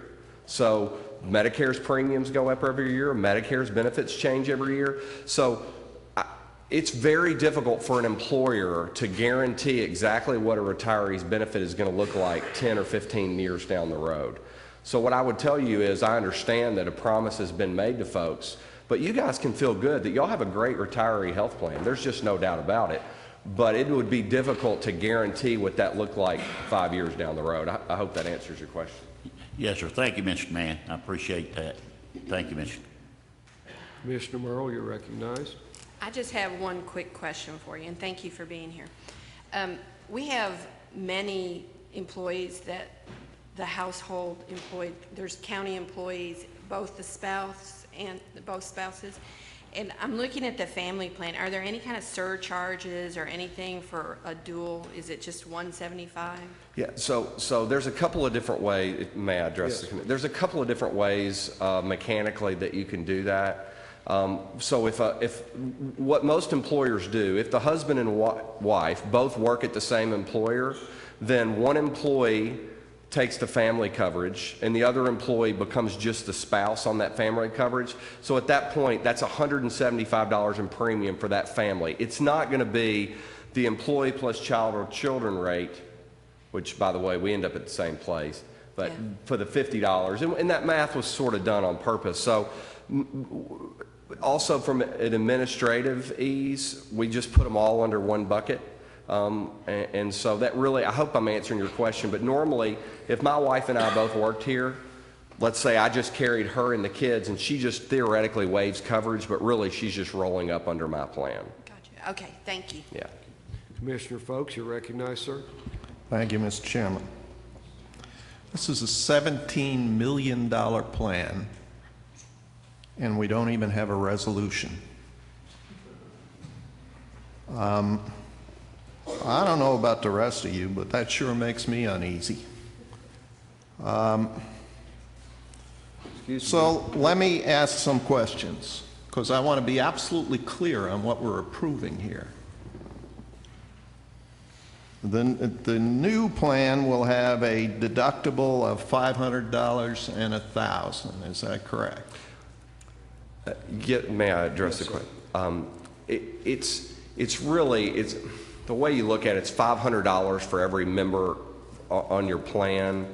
And where does the $1,000 come in? Well, once a couple of people meet that $1,000 deductible, then the family deductible is met. But statistically, it doesn't happen very often that more than 2 folks meet the deductible. So what health plans do is they say, okay, Mom, you've got a $500 deductible. Dad, you've got a $500, and Child, you've got a $500. But once 2 of those deductibles are met, then the family deductible is met for that calendar year. Okay, so it's $500 per person up to a maximum of $1,000. Yes, sir. Okay. The employee contribution for this new plan will be $25 a month, correct? Okay. I'm sorry. Also, if I read your report properly, the cost to the taxpayers is $8,706 for that $25 a month plan. An employee plus spouse is supposed to be $150. And an employee plus a child is $125, and a family is $175, where it's costing us $8,706 for each member of the family.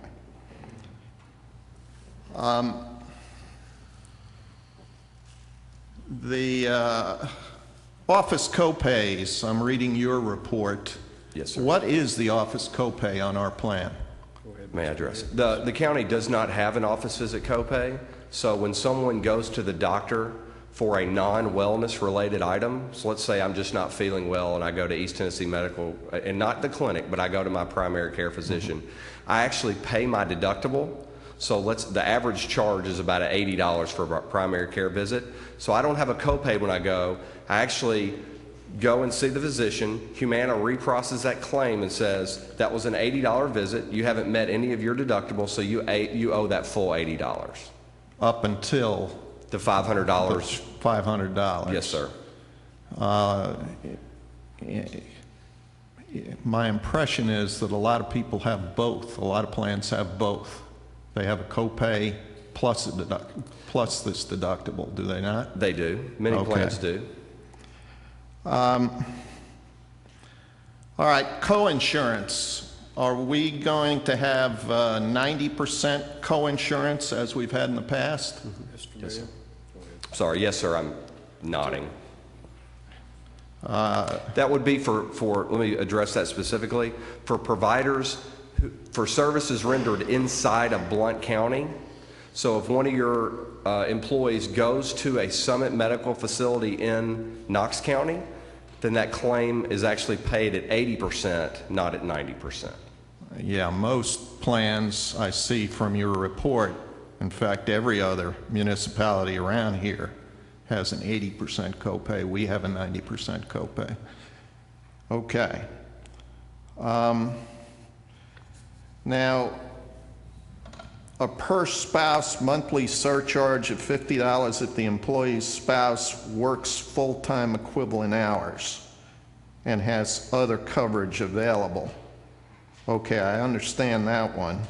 Then you've got a per spouse surcharge of $250 if the employee's spouse works full-time equivalent and has coverage available through their employer, and that employer offers monetary incentives if they waive their health plan.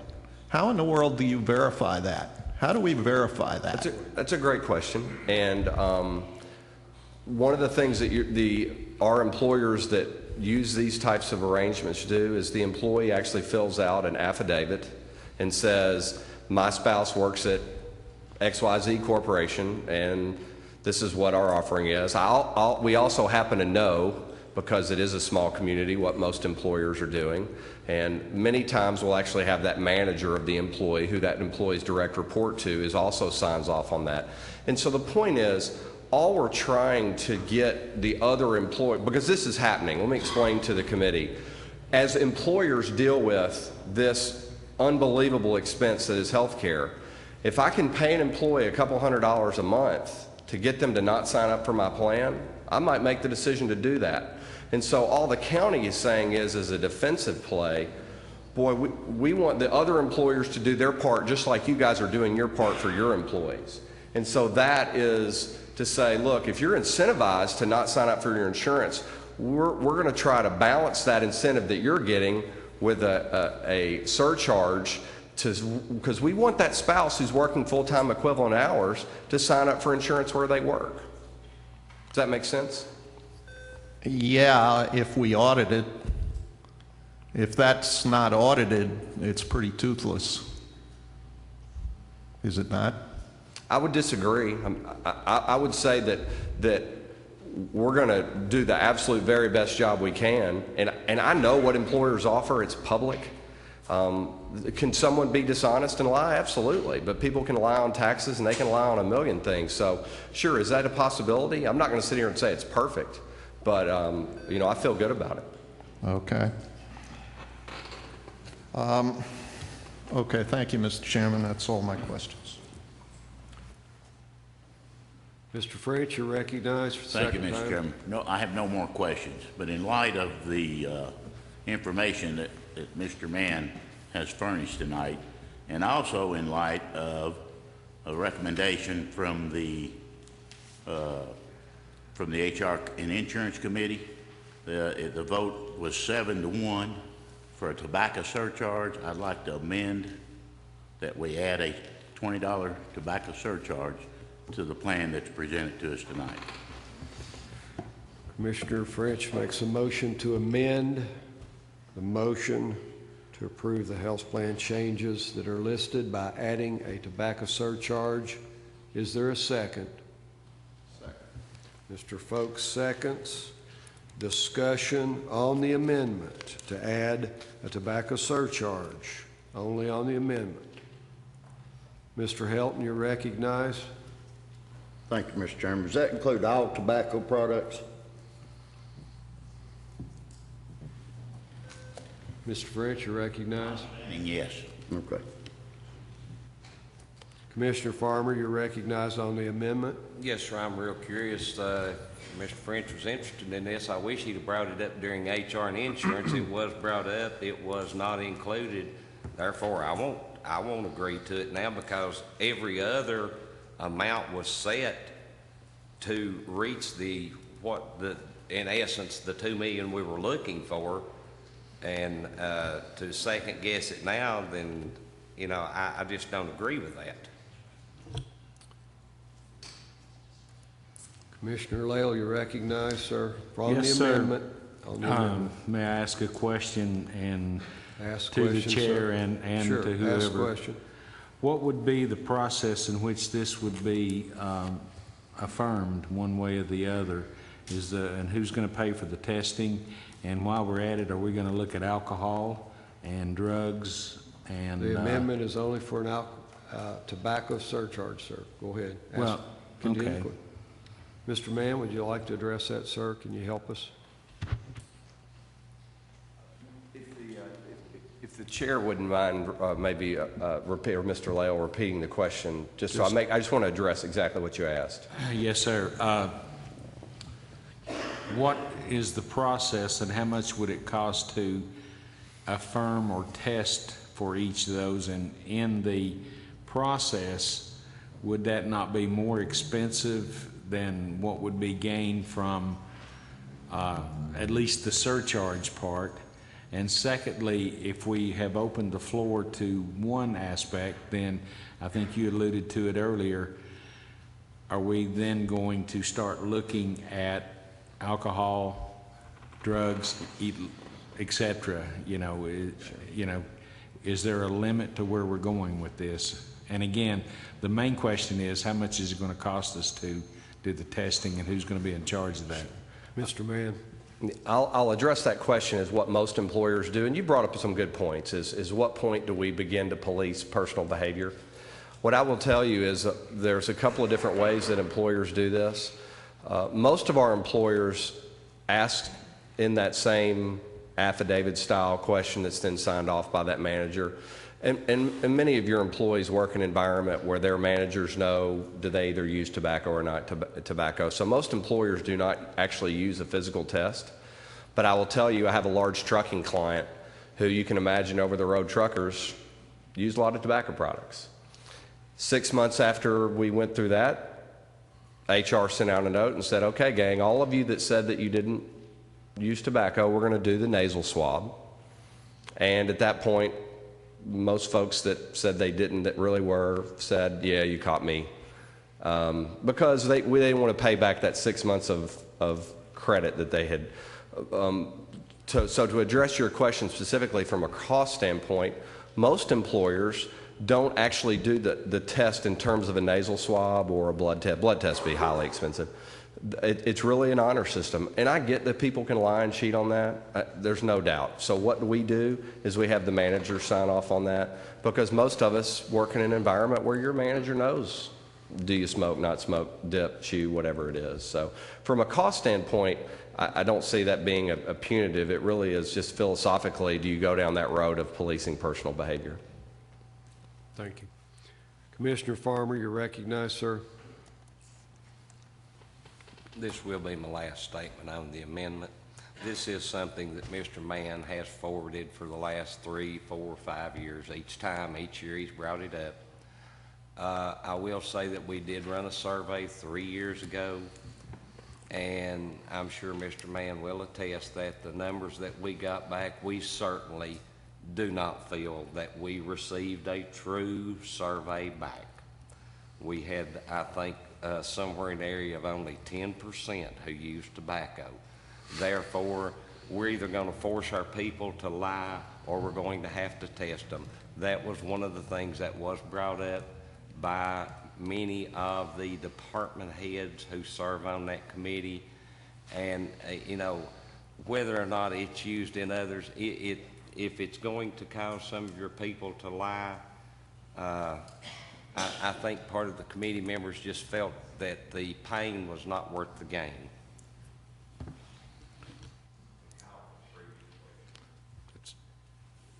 There's no lights on the board.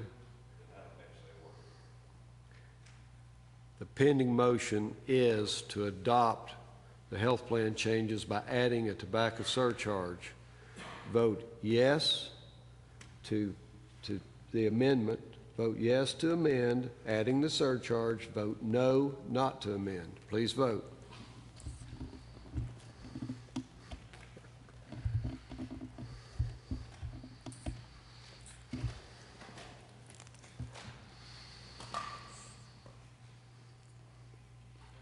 Mark Mr. Harrison absent on the vote, sir.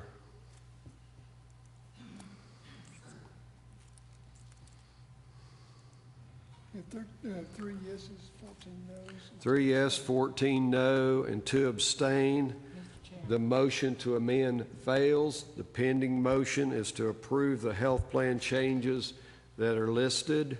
We'll continue discussion. Mr. French, you're recognized on the main motion. Are the members ready for the question? Vote yes to approve the health plan changes. Vote no, not to approve. My box is voting for me.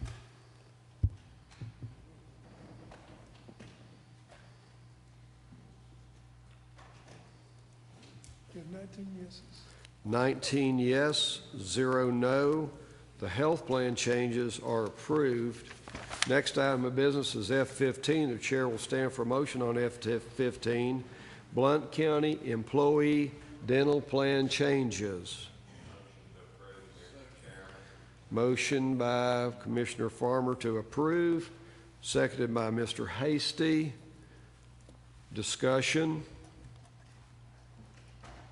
Are the members ready for the question?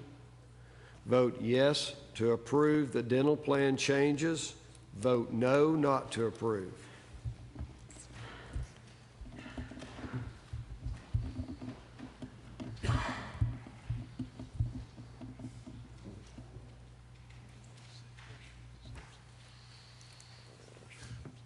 Please mark Commissioner Birchfield absent. You have 18 yeses. 18 yes, 0 no, 3 absent. The dental plan changes are approved. Item F16 has been deleted.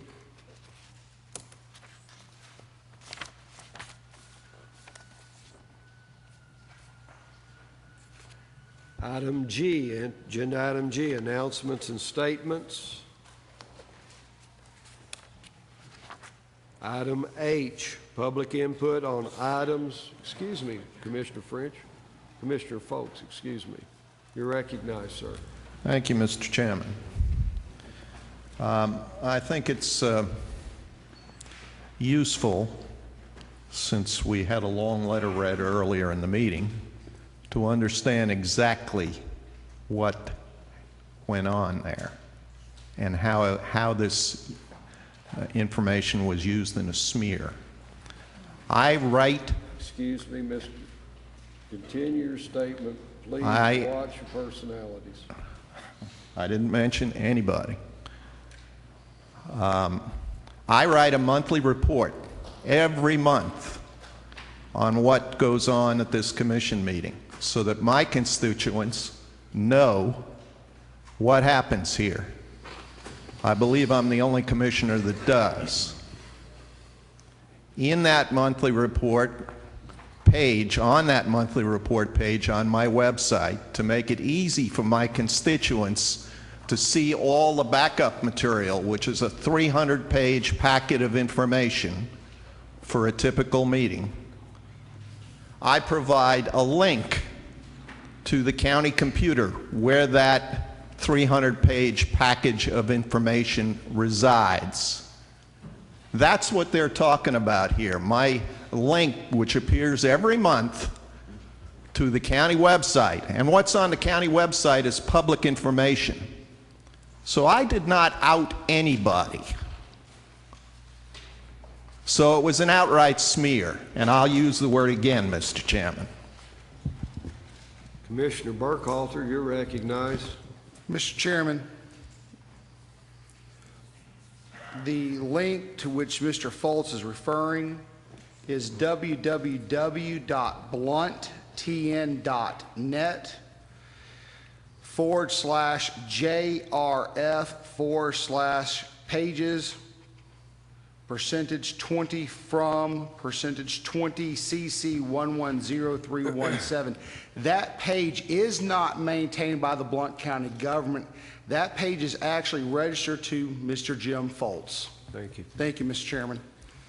Commissioner Kaler, you're recognized, and I caution you. I understand, Mr. Chairman. Mr. Foltz has evidently misunderstood. Please refer to a commissioner. I apologize. I have absolutely no personal agenda against Commissioner Foltz. And if he has taken it that way, then I won't apologize. But I will say that that's regretful. He referred to public record several times in his previous statement. If I'm not mistaken, this can also be public record. I read it into public record.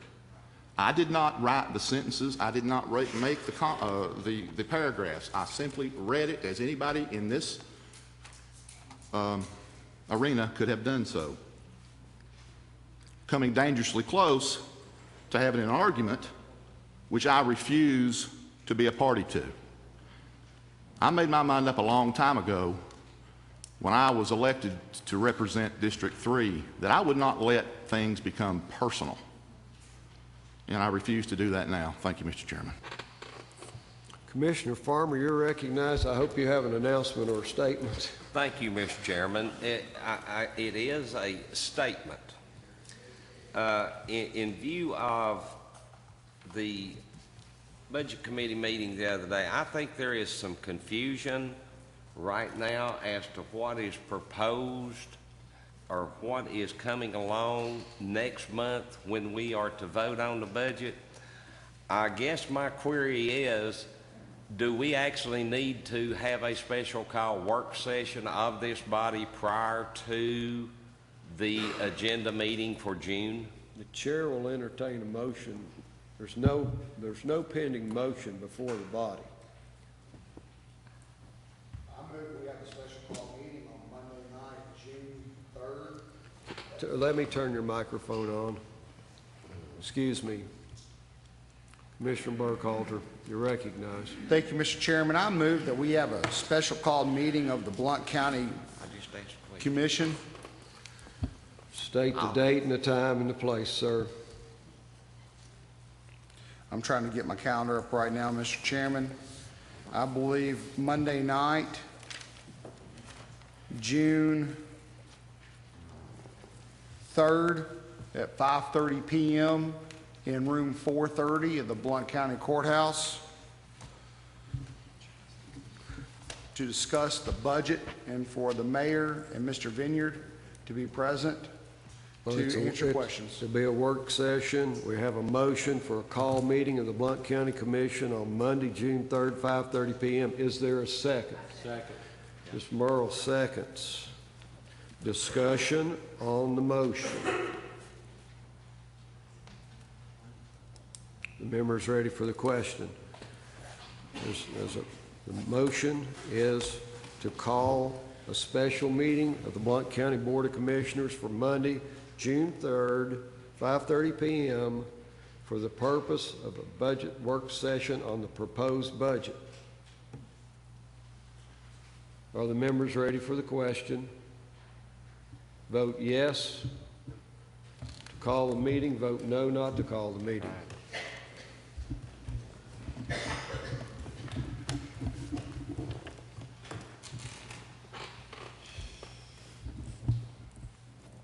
You have 18 yeses and 1 abstain. 18 yes, 1 abstain.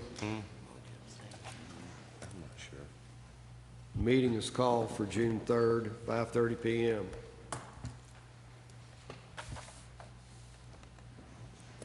Are we ready to move to item H, public input on items on the, not on the agenda?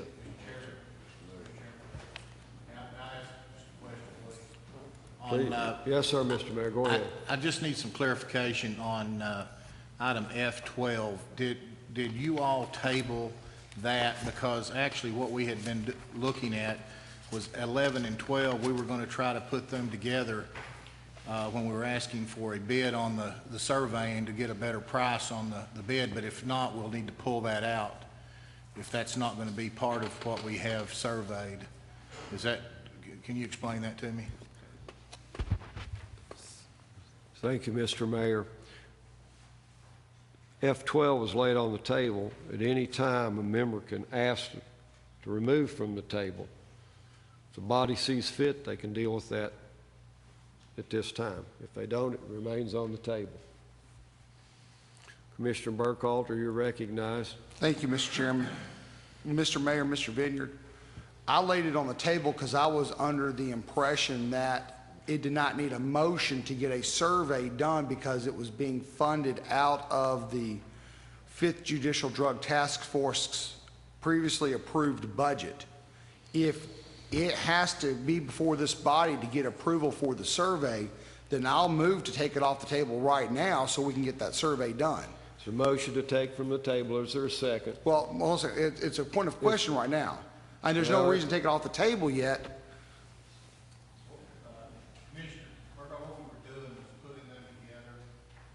Get a better price on the surveys. As soon as we got the surveys, those would have been presented to this body for approval to be auctioned off. That was just the intent. The mayor's office took on the responsibility of getting these 2 pieces of property surveyed, and we just put them as a package deal to try to get a little better price from the surveyor. And I just didn't know whether we needed to pull that off or not.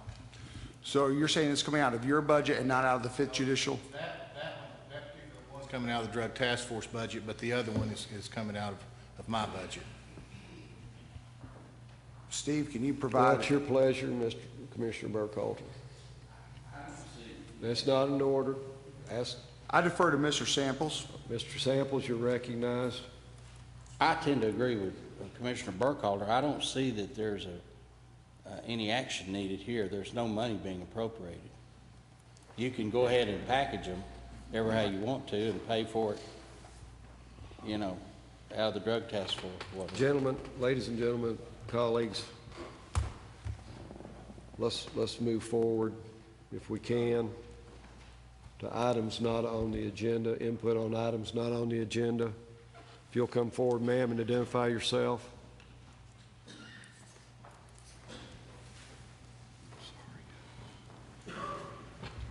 Hi, I'm Elizabeth Spratt from District 9. I'm a citizen of Blount County who would like to speak against the invocation during commission meetings. Many local folks are concerned with the invocation. Bear in mind that the FFRF only becomes involved after they receive local requests for assistance.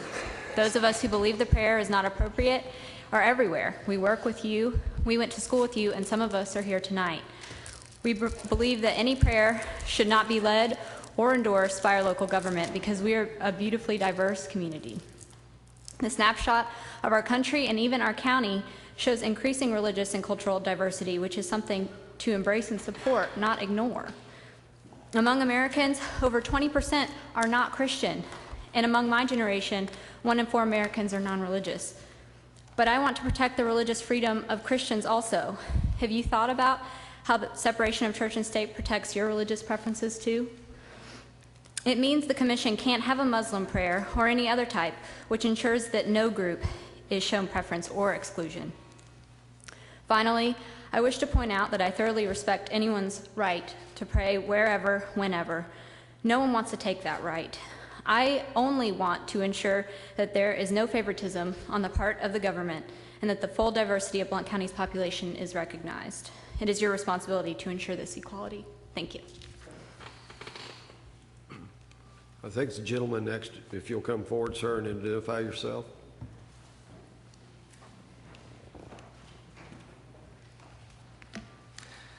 Commissioners of Blount County, I am Forrest Erickson, a citizen of District 6. I also appear to request you end the practice of religious coercion, which is government-chosen and government-approved and government-led prayer. Many persons have heard of Thomas Jefferson's categorization of the Constitution as building a wall of separation between church and state. He was responding to a letter by the Baptists of Danbury, Connecticut, who had experienced religious persecution because they did not belong to the Congregationalist Church. They wrote, "Our sentiments are uniformly on the side of religious freedom, that religion is at all times and places a matter between God and individuals, that no man ought to suffer in name, person, or effects on account of his religious opinions, that the legitimate power of civil government extends no further than to punish the man who works ill to his neighbor. Further, laws and usages and such are that religion is considered as the first object of legislation, and therefore that religious privileges that we enjoy, that minority, as a part of the state, we enjoy as favors granted, not as inalienable rights. And these favors we receive at the expense of such degrading acknowledgments as are inconsistent with the right of free men. If America is to be a land of the free, its government employees must not, during public business, be leading citizens in prayer, nor assuming the prerogative to pick and choose and establish anyone else to do so. Not all of us pray, nor are all of us Christian.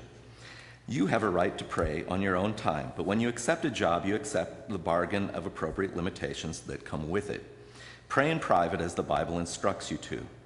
A prayer in Jesus' name over the public address system after the command of an officer of the county for all to rise is a sham evasion of the prohibition against sectarian prayer. Stop it now before it gets worse. I leave you with the words of the great pamphleteer of our revolution, Thomas Paine. Prosecution is not an original feature of any religion, but it is always the strongly marked feature of all the religions established by law. Ms. King, if you'll come forward, please.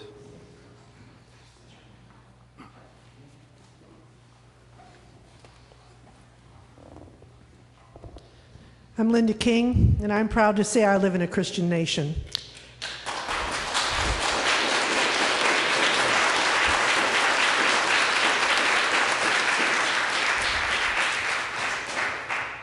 I believe we have always said a prayer before the commission meeting, and I think it should continue. Look at our emblem on the wall. It states religion. I believe that we have people from other states coming into our state of Tennessee trying to tell us when and where we can pray. And God help us all if we let other people take control of that right. That's the most important thing I have to say, but while I'm up here, I would like to invite the whole commission, anyone from the public, and the mayor, next Tuesday night at the library at 6:30. I'm having a special presentation with a very special guest. She's Kathleen Thiessen, senior scientist from Oak Ridge, Center for Risk Analysis, and she will be speaking to us about fluosilicic acid.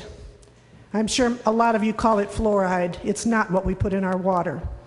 I hope you will come out and actually learn the new information that has come out in recent years, not 50 to 60-year-old information that was fed to us as propaganda. New scientific research tell us it can cause damage and health hazards to people, especially with immune systems. Please consider being there Tuesday, May 21st, 6:30, to see Dr. Kathleen Thiessen, senior scientist. Thank you.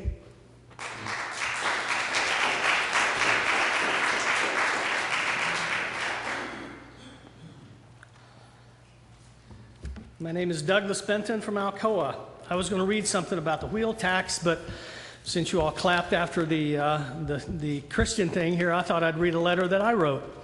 Dear God of Fear, my name is Douglas Benton. I was born and raised in Knoxville and graduated from UT in 1980. I spent 20 years in Los Angeles and moved back 11 years ago. When I was young, my parents made me go to church because they and the preacher said, if you don't be a good boy, you'll go to hell. Where is hell? What is hell? Who said it's a bad place? It might be a 1,000-hole golf course. Who is there? What does it take to get there? If I lie, will I go to hell? If I kill someone, will I go to hell? Is it okay to kill someone if you're at war? What if I'm at war with my neighbor? I've heard that all you have to do is accept God into your heart and you will go to heaven. So before I take my last breath, all I have to do is accept God into my heart and I will go to heaven. That's cool. Is the Boston Marathon bomber in hell? Is Hitler in hell? By the way, I wish you would come down here on earth and stop the evil going on here, because I believe we're getting ready to start World War III. Why do you allow us to kill each other many times in the name of religion? If you are the God of love, we need some more love down here. Are you better than other gods? Who's the best God? I still have lots of questions. I will close with a couple of quotes from some of our smartest humans. Thomas Jefferson, I've examined all the known superstitions of the world, and I do not find in our particular superstition of Christianity one redeeming feature. They are all alike, founded on fables and mythology. And then there's Albert Einstein. I do not believe in a personal God. Two things are infinite, the universe and human stupidity. And I'm not sure about the universe. And man would indeed be in a poor way if he had to be restrained by fear of punishment and hope of reward after death. And by the way, if you think you have an open mind, please go to YouTube and watch just 40 minutes of a movie called Zeitgeist. Zeitgeist, the movie, 2007. Thank you. If you'll come forward, ma'am, lady in the back.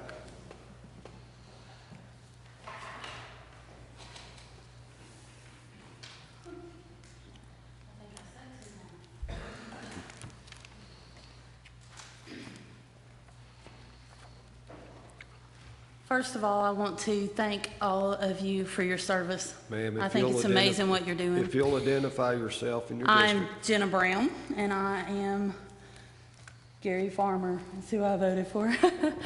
I feel that you have been put in a precarious position.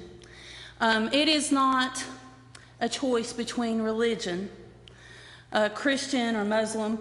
You don't decide only a Christian person can stand here and pray for you. However, we live in a Christian community for the most part. And I know that because me and my husband do the Blount County Bible Marathon. We invite everybody, people who believe, atheists, anyone, and we stand on the in the courtyard and we read the Bible. Now, we are not telling everyone, be a Christian.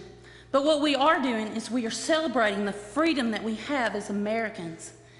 Each one of you is able to sit in your chair because you have a freedom to be elected by the people and for the people. And your people, predominantly in this area, love to pray. We know that because we see it when we go to football games, when we try to tell people they can't pray. And I feel like the issue tonight is not about whether or not you need to decide, yes, we can be religious, no, we shouldn't pray to God. Or I feel like the most important thing, the biggest decision you're making as you will view this in the future is, what about freedom? What about the people's right to govern themselves? It is a choice that we choose to pray or not to pray. And it is a choice that's been made for hundreds of years in the United States to pray before we make decisions. And I'm not saying that it's not about in Jesus' name. I am a Christian, but it is about maintaining our freedom as citizens of Blount County. Be strong. Vote. But vote what is true to the people. We need our freedoms, and we need you to protect them. We need you to fight for the people that you are representing. And we know that it's not about Christianity, it's about freedom. So please, please use your gusto. And God bless you all. I think you're amazing. Anyone else? You'll come forward, sir.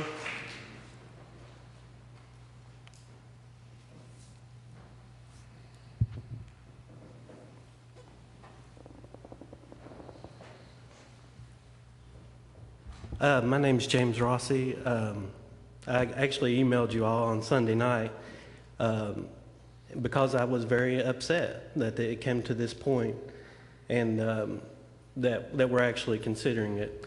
One of the things that I've seen with the organizations such as the Freedom from Religion Foundation is that if you give an inch, they'll take a mile. Just like the young lady was just mentioning, take a stand. And I know that you're working with your attorney, and that's to be commended, and that's what you need to do within your legal rights. For me personally, over the last year and a half, I've witnessed and read the news much like you all have, and maybe even went to the Freedom from Religion Foundation and other organizations such as them that are considered atheist or what I would consider anti-Christian, because they normally do not target Muslims or any other religions, but Christianity as a whole. And so what's happening here is that they've targeted, or they're looking at Blount County, as well as I think you might have seen several other county commissions across the nation. It's kind of like my children. One of them, this past week, I have two sons, brothers, on the playground. One was being bullied, and one actually took up for the other. And so it's typical as you grew up and as you were children and growing up in the hollers or wherever you grew up at, whether it's the city, you know about the way things used to be. And as I grow older, and I'm almost ready to turn 40, I see the way things used to be kind of sliding back, turning away from, the way I was brought up. I was very agnostic myself. I went to school at Eastern Kentucky University. I wondered, what about Hinduism and Buddhism? And I had a lot of questions. And on my personal journey, I actually got into my car the semester before I graduated from college and drove through West Virginia, North Carolina, South Carolina, and ended up in Townsend, Tennessee at my uncle and aunt's house, where I said to them, hey, what about Hinduism? What about Buddhism? And all this other stuff, because I was brought up in a Christian home, and my mom and dad, took me to church. I didn't look at it as punishment or anything like that, but he brought out Romans 10:9-10, that if thou shalt confess with thy mouth the Lord Jesus and believe in thine heart that God has raised him from the dead, thou shalt be saved. For with the heart man believes, and with the mouth confession is made unto salvation. And the fool has said in his heart, there is no God. That was powerful. I knelt my head and prayed, and he came into my heart and saved my soul. And that's my personal conviction, and just keep doing what you're doing, and I know the attorney will have some good news for you soon. Thank you.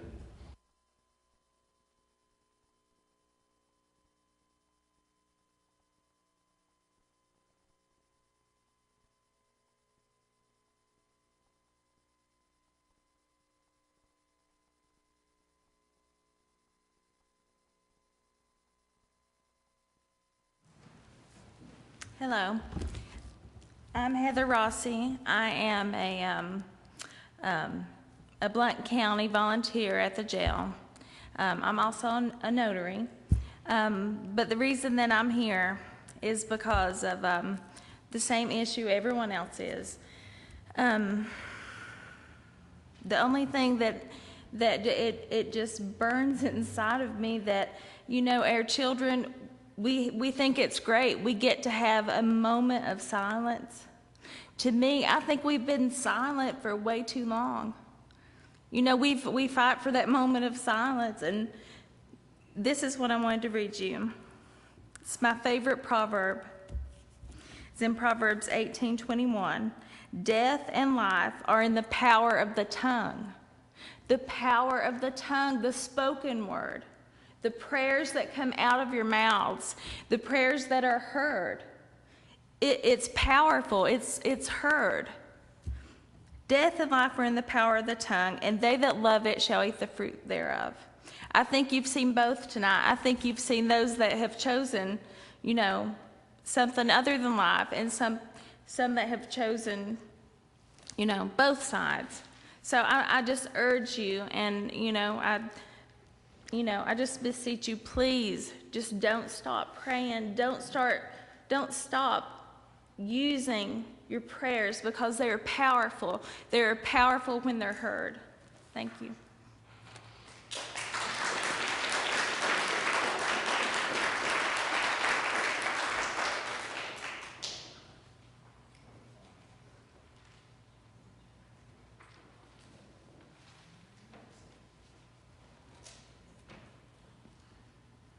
My name is Barney Lowe, and I am from the 5th District, and I debated whether to get up here and say this. I am a Christian, and I'm proud of it, and I think prayer is a great thing. It works. It's worked for me several times, and I don't think anyone should be allowed to tell us that we can't pray. If any of you all call yourself Christians, you will vote not to stop this. So please, keep praying. It works. Thank you.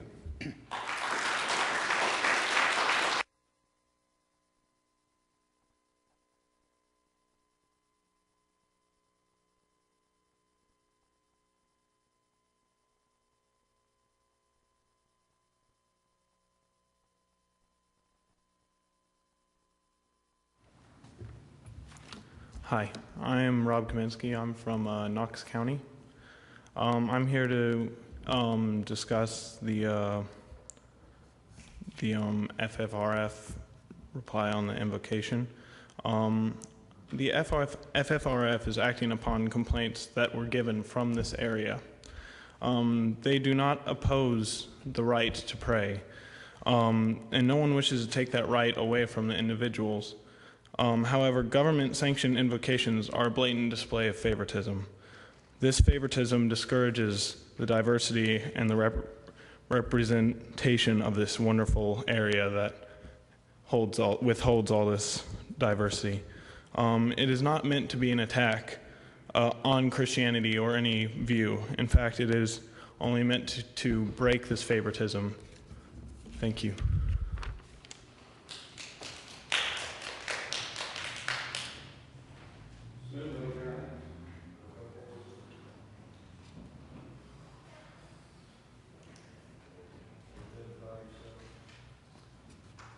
My name is David Jones. I'm resident in District 2, and I apologize I don't have a prepared speech. I just learned about this meeting a couple hours ago. I wanted to just make a few comments for your consideration. First, the Freedom from Religion organization is a direct attack on Christianity, period, documented, not disputed. The measure to restrict prayer across the nation, from county to county, to school district to school district, has been specifically targeted to remove all prayer, not remove favoritism is the word I just heard from the previous gentleman. These comments, these actions that are attempting to remove prayer from our county governments, from our school systems, are based off of an erroneous assumption that there is a separation of church and state. I dare anybody in this body to point out where that is specified in the U.S. Constitution. There is no such clause. The only statement was made in a letter, I believe from Thomas Jefferson, that stated that there should be a separation of church and state in the context that there should not be a state-sponsored, organized religion, as existed in England at the time when the colonies existed. I urge you to continue to have prayer in the beginning of every meeting, and to allow the continuation of our expressed interests, expressed rights of freedom of religion in our way to practice it. Thank you.